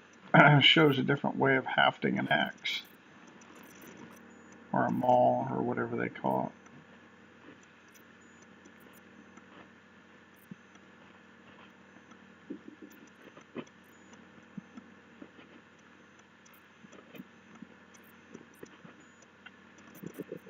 Each one of those pieces around the lid of that were made out of ivory. It's all carved out of ivory.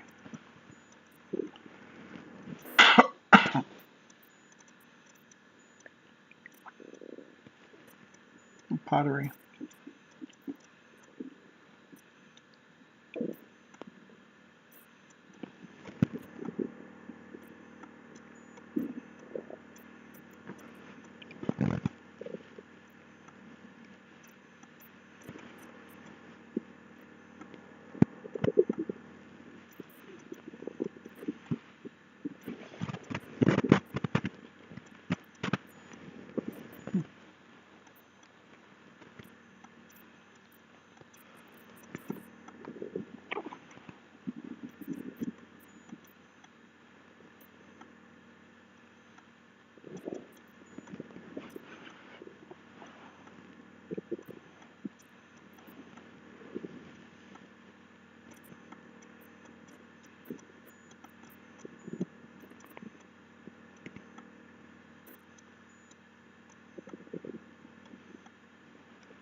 Still in the museum here.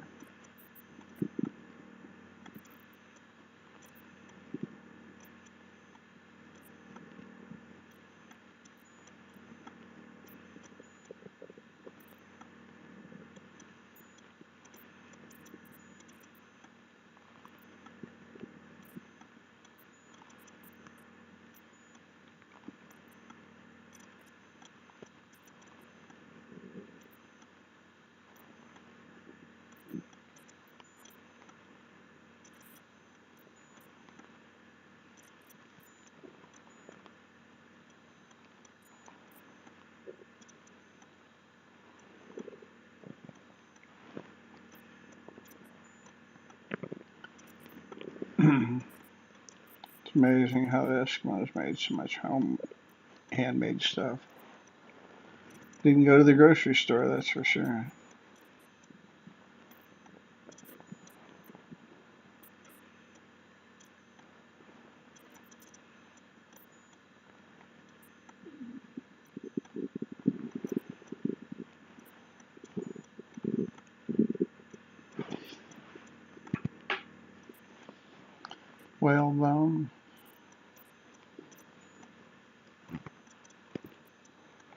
Whalebone tools and so forth, and birch bark tools. They said the way they tell the aspen from the birch bark is the birch bark peels off, and that's what they make the canoes out of. Aspen, the bark doesn't peel like a birch.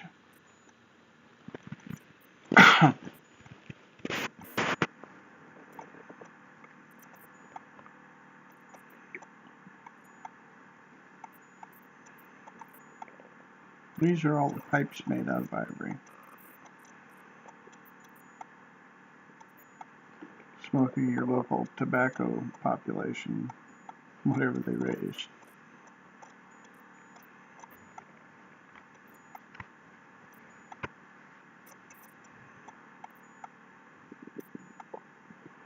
I don't know how long this movie is going to be.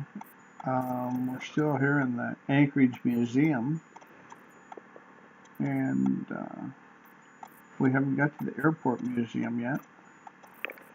So I think we still got a ways to go. I hope you can put up with it. There's some of the gold mining tools. A little bit later, we might see a gold watch chain made out of gold nuggets. They said each one of the nuggets was won from somebody that played poker against this guy. That's a gold watch chain right there. Those biggest ones are several ounces right there. A nice knife made from a piece of crude metal. This was an interesting moose here. Half his body on one side and the other half on the other. I got a backside photo of him that was kind of impressive too, but the wife might not like it that well. That was an interesting piece of art there.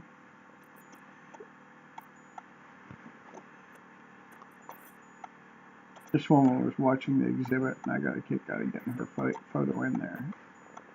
Just enough light to shine on her face to kind of brighten it up.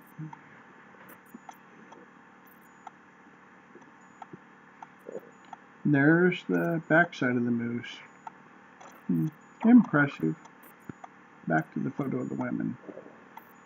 We didn't want to do too much pornography in this movie.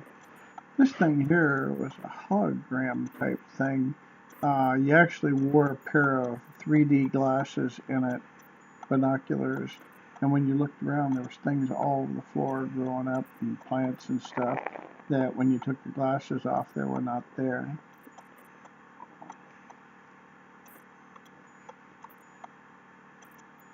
It was kind of weird. Magpie. You see several magpies up north and in the western part of the United States. You don't see magpies around here. I don't know why, but obviously they don't like Iowa.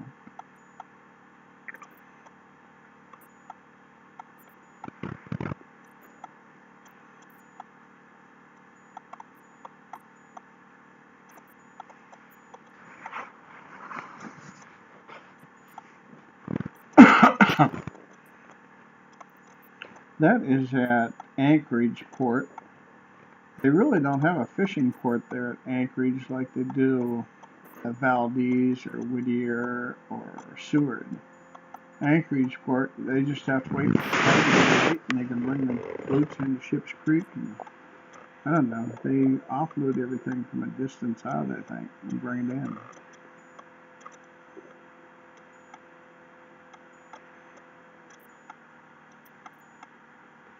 Looked like a lot of glacial till down there in the bottom of that. And icky looking. Very gray, very desolate. Kind of like the end of the world type thing. Now this is back in Anchorage by Ship's Creek, where our motel is.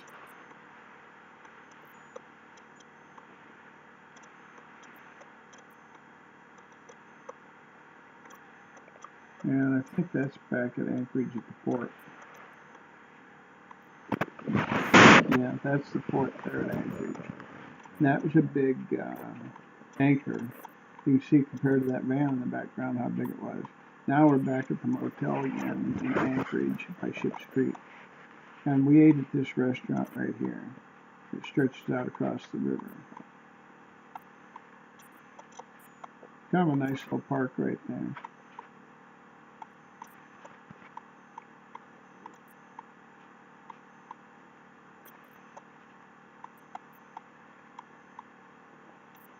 You can walk the whole distance across the river on that bridge, on that walking bridge there. That was the restrooms. That seat's made out of a solid piece of puddle stone. That was a little pond that was back in the back behind the river. That was, I think that was the restrooms, or maybe that was the restaurant. That's a little saying by William Shakespeare. A man may fish with a worm that ate a king. Yeah. And these guys are fishing along Ship's Creek. Kind of an ugly little river, but people enjoy fishing along it because the fish come up there pretty heavy. That's the restaurant again that we had a couple beers at and had a bowl of soup, clam chowder.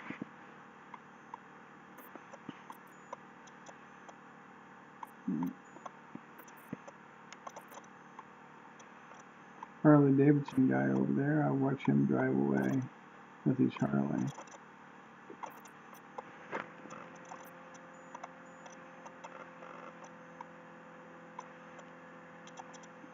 One time Stacy and I were up when our friends in Fairbanks was still alive, and we borrowed her motorcycle and we drove quite a bit around Fairbanks and clear up towards the springs, the hot springs, Chena Hot Springs.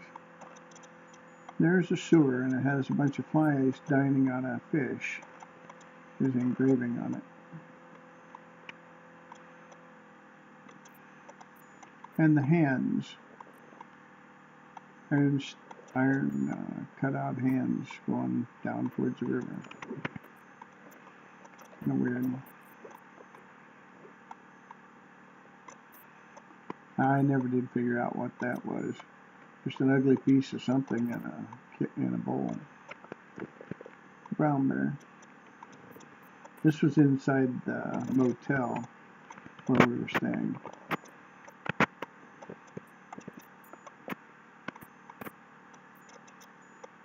Can't remember, Quality Inn or Comfort Inn. I think maybe it was a Comfort Inn. This was at the Airport Museum. We went out there, it was on the bay there by Anchorage, and they were landing planes out there on the bay all the time. People were taking off and flying out with pontoon planes.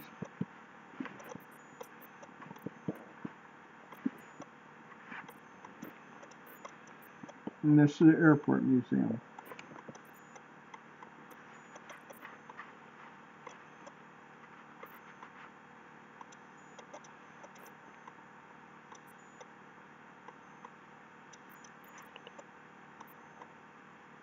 A lot of nice exhibits in the Airport Museum. A lot of people lost their lives flying in Alaska.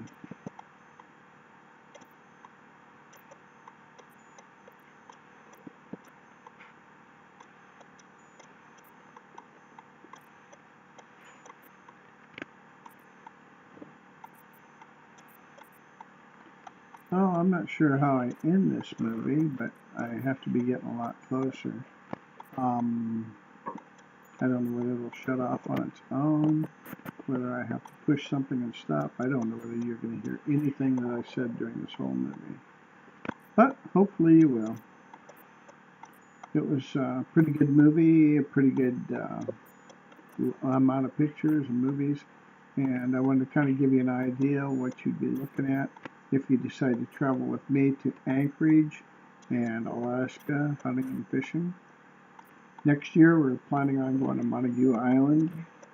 I have a friend of mine, that Wayne Sharp that I was talking about, and he says that he'll fly some of us over to Montague Island. We can stay in a cabin that he has, probably into September, maybe the second week in September. And he said the silvers will be spawning like crazy in the river right next to his cabin on Montague Island. And we can hunt black-tailed deer, black bear. We can't hunt grizzly bears on the island because you have to have a guide to hunt grizzly bears.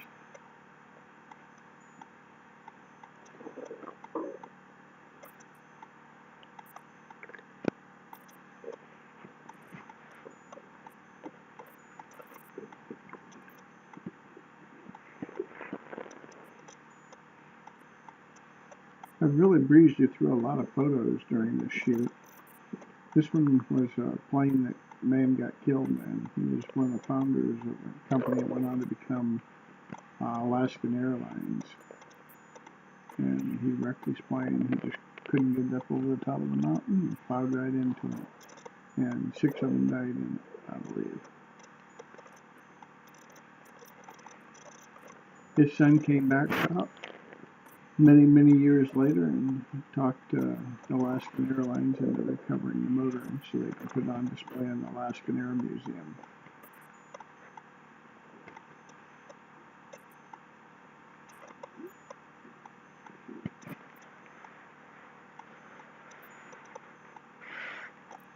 flying interesting planes. I'd get a kick out of flying some of these, I think. I've only flown Cessna 150s and 172s, but I think I'd get a kick out of trying to fly some of the others. I kind of wish I'd went on to got my license to fly pontoons. I just never did. I never got my IFR license. I had quite a bit of IFR training, but not enough to get a license for IFR. So I fly VFR all the time. Or I used to. I don't anymore. Medical certificate, when I had to have hepatitis C and I was going through the treatment the last time, I knew I couldn't pass a medical certificate, so I didn't apply. Today I think I could pass it, but it cost a lot more money to fly today. Nice samurai sword from World War II. World War II, Alaska was attacked by Japan and out on the Aleutian Islands, and there was a heck of a battle out there.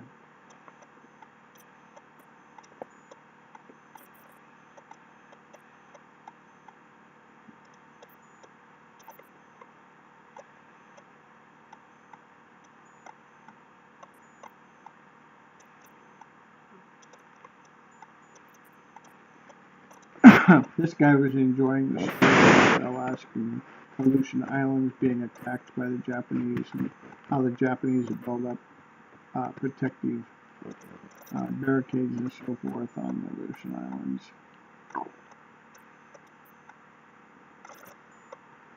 Flare gun.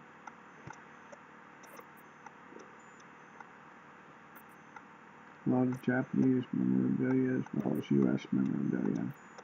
The kites that they actually could shoot at.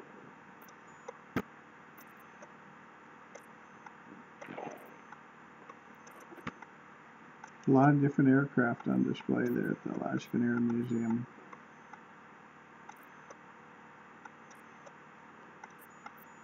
Lucky Strike cigarettes. Every soldier in the United States Army in World War II knew what those were.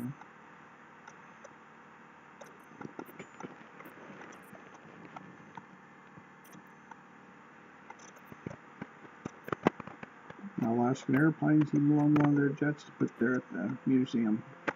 That's JB walking around the front of the motor of that airplane, and that's me getting a photo of myself in front of that airplane. And again, one's not enough, better have a couple. Looking down the engine on the plane.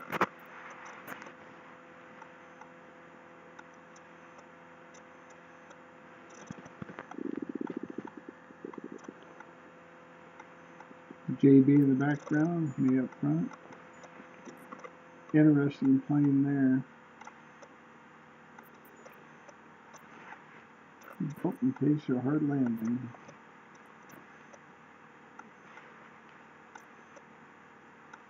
I actually looked inside that plane and took a photo of that documents that's on the site in there so I could tell who made it. I forget who made it now.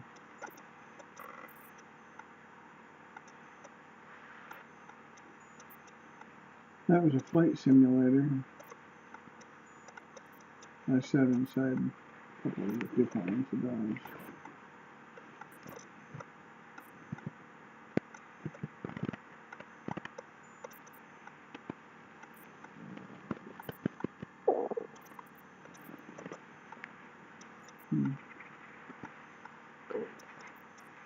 And old Model T.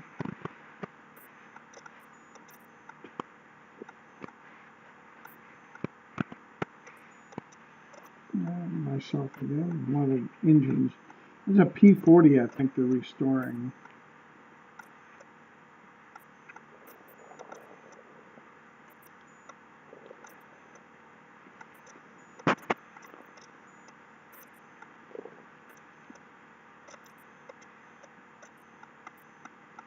Sandblaster. That's a plane they're restoring. I believe that's a P-40. Yeah.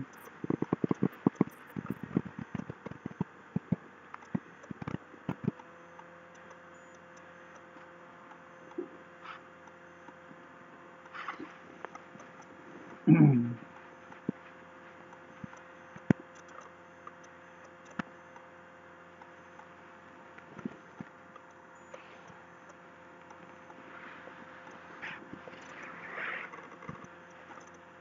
see what I find similar to the Cessna 150 that I used to fly.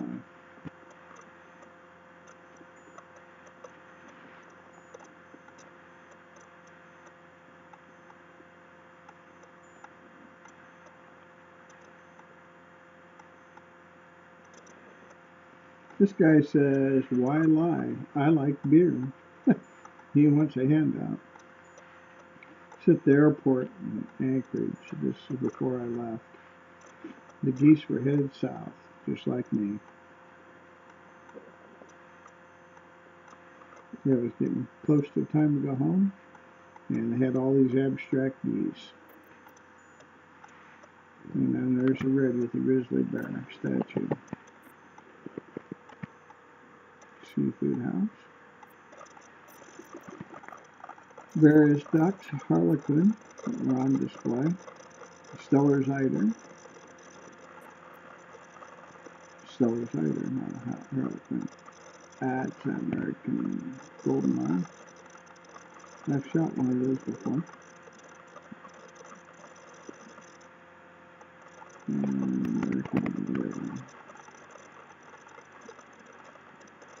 All kinds of different ducks. Most of these are sea ducks, and I haven't shot those. That's a pintail. I don't know whether I've ever shot a pintail.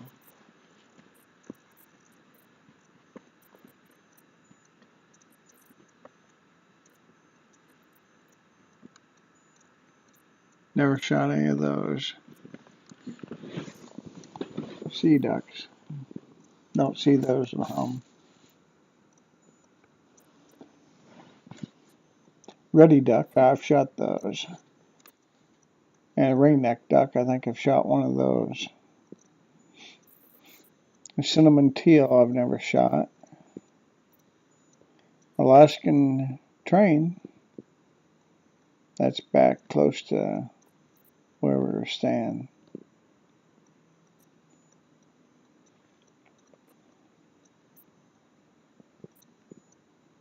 More toadstools. Yeah, more ducks. That's a gadwall. I've shot several gadwalls over the years. And that looks like a mallard. I've shot a lot of those. Wood ducks, I've shot hundreds of. And that's a canvasback. I shot 3 of those one time by accident, all at one time. Those are mergansers. Those are in the wild, and they're on a beach. And I'm taking photos of those.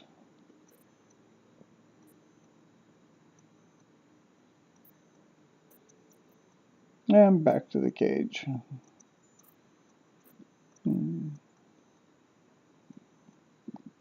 Well, those ducks I don't recognize because they're not found around Iowa.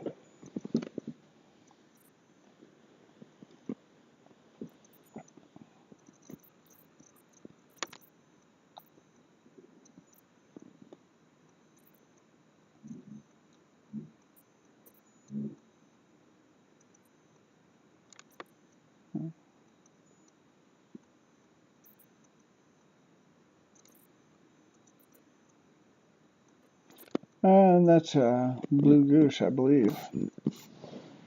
It's back at the fair. Sounds like I've got an animal outside, but I don't see it. But it sure sounds like it. I put some food out there tonight, and so I might have an animal out on the back porch.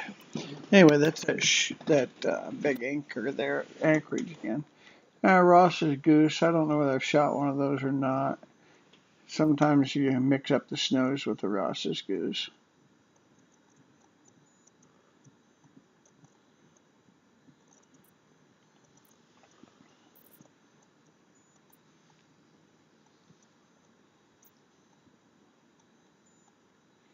And there's my airline tickets for going back home.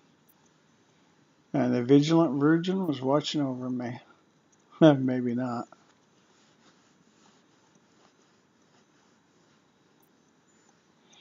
And that's my flight back home. Up there at the top, 106.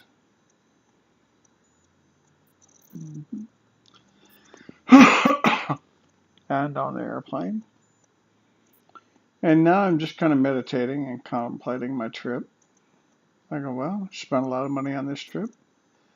But you know, it's not something you do every day. And I'm not sure how many more days I'm going to be able to do it. Never know how long your life's going to live. I've had a lot of friends that were a lot younger than me and they've passed away. And I think, you know, I might as well do what I like to do. I might as well travel where I like to travel. I might as well see the mountains that I enjoy so much. I might as well see the streams and the lakes and the oceans that I really enjoy being on.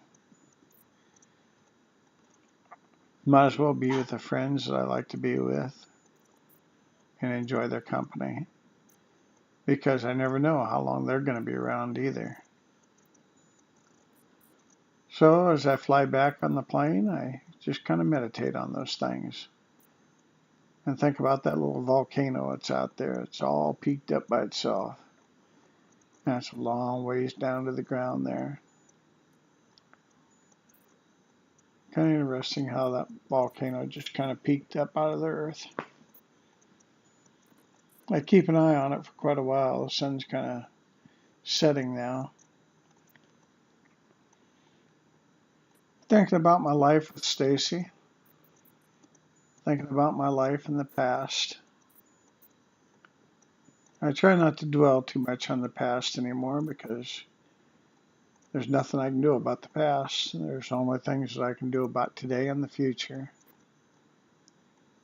And the only thing that really matters is today and hopefully tomorrow.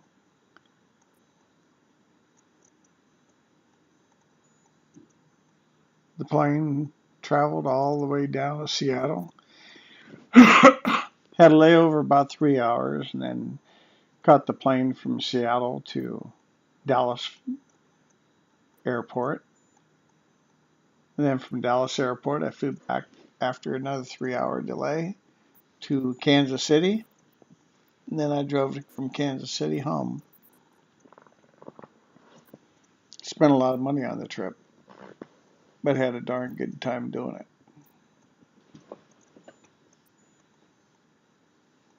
And there's that volcano. Wasn't active. It's a good thing. We were right in the dust path. Heading home. Winding down. Never believe how many lakes and stuff are around Dallas when we flew in there. I didn't realize they had that many lakes right there around Dallas. I always thought it was kind of a dry area.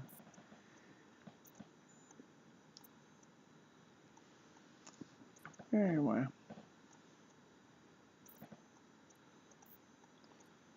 Going in to the airport. Getting closer and getting lower. We traveled 27,000 feet a long ways. I've been as high as like 37,000 feet. But this trip we traveled a lot around 27. A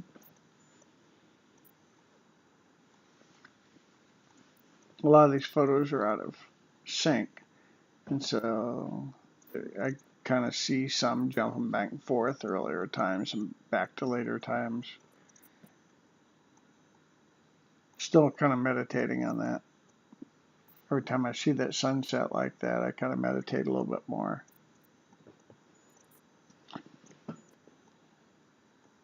Kind of interesting little stream there. It looked like it was running right into the motor. There it is again.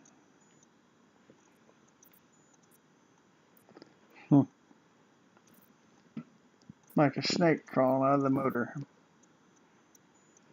A lot of clouds. Kind of hazy there.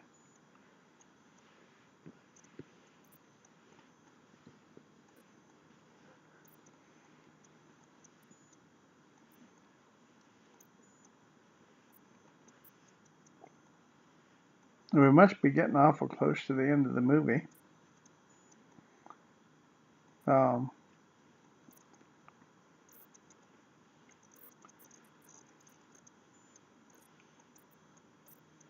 I hope you've enjoyed this movie, and if you have, feel free to search Docowen 1955 or Docowen 55 or Owen McKee on YouTube. I post a lot of these movies to YouTube, and you can use Owen McKee for a search or any of those other numbers that I gave you, the Docowen 1955 or Docowen 55. I don't think there's too many other people using my same names in their search engines, so you should be able to find almost everything that I've posted by going to one of those namesakes.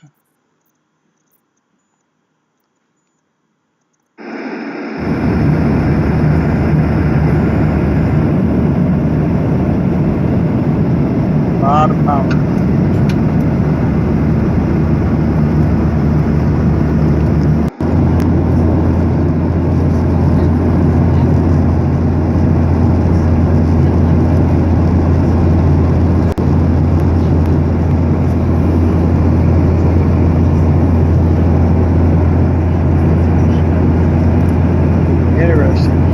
Top of that volcano.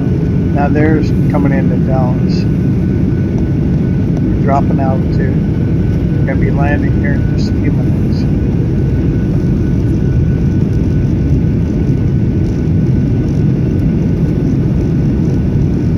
Once you saw Dallas from the air, it wouldn't be hard to recognize it again. I was just totally impressed with the number of lakes around.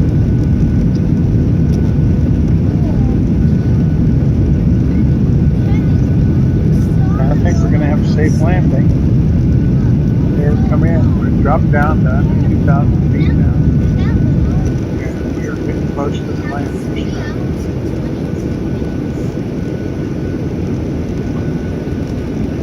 Now the wheels down, flaps down. They're guided by the aileron. Tell temperature difference between the engine and the motors. Whip the smoke there around the motors.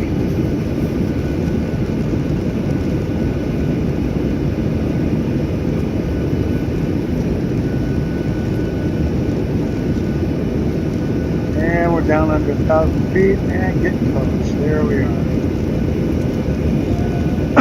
And we have a touchdown.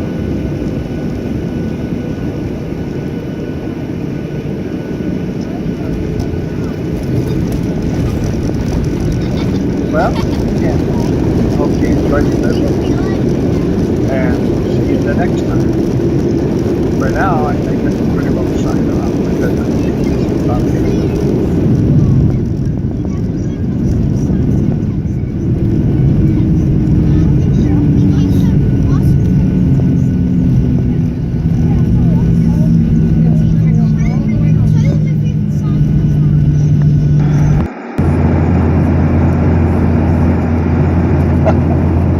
I told you some of the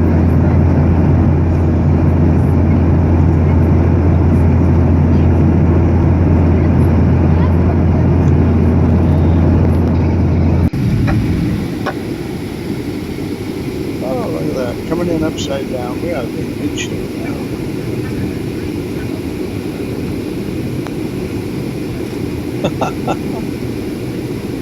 Nothing like coming in upside down.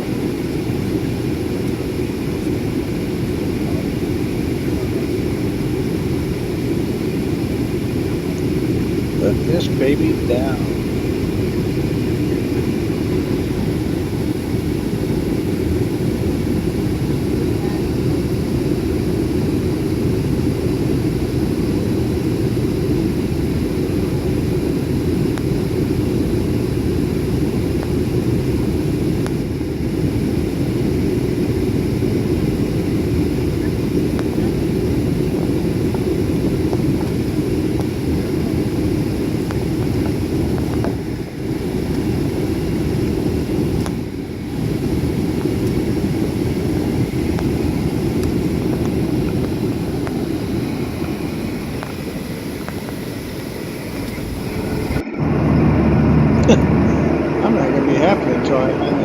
3 or 4 times.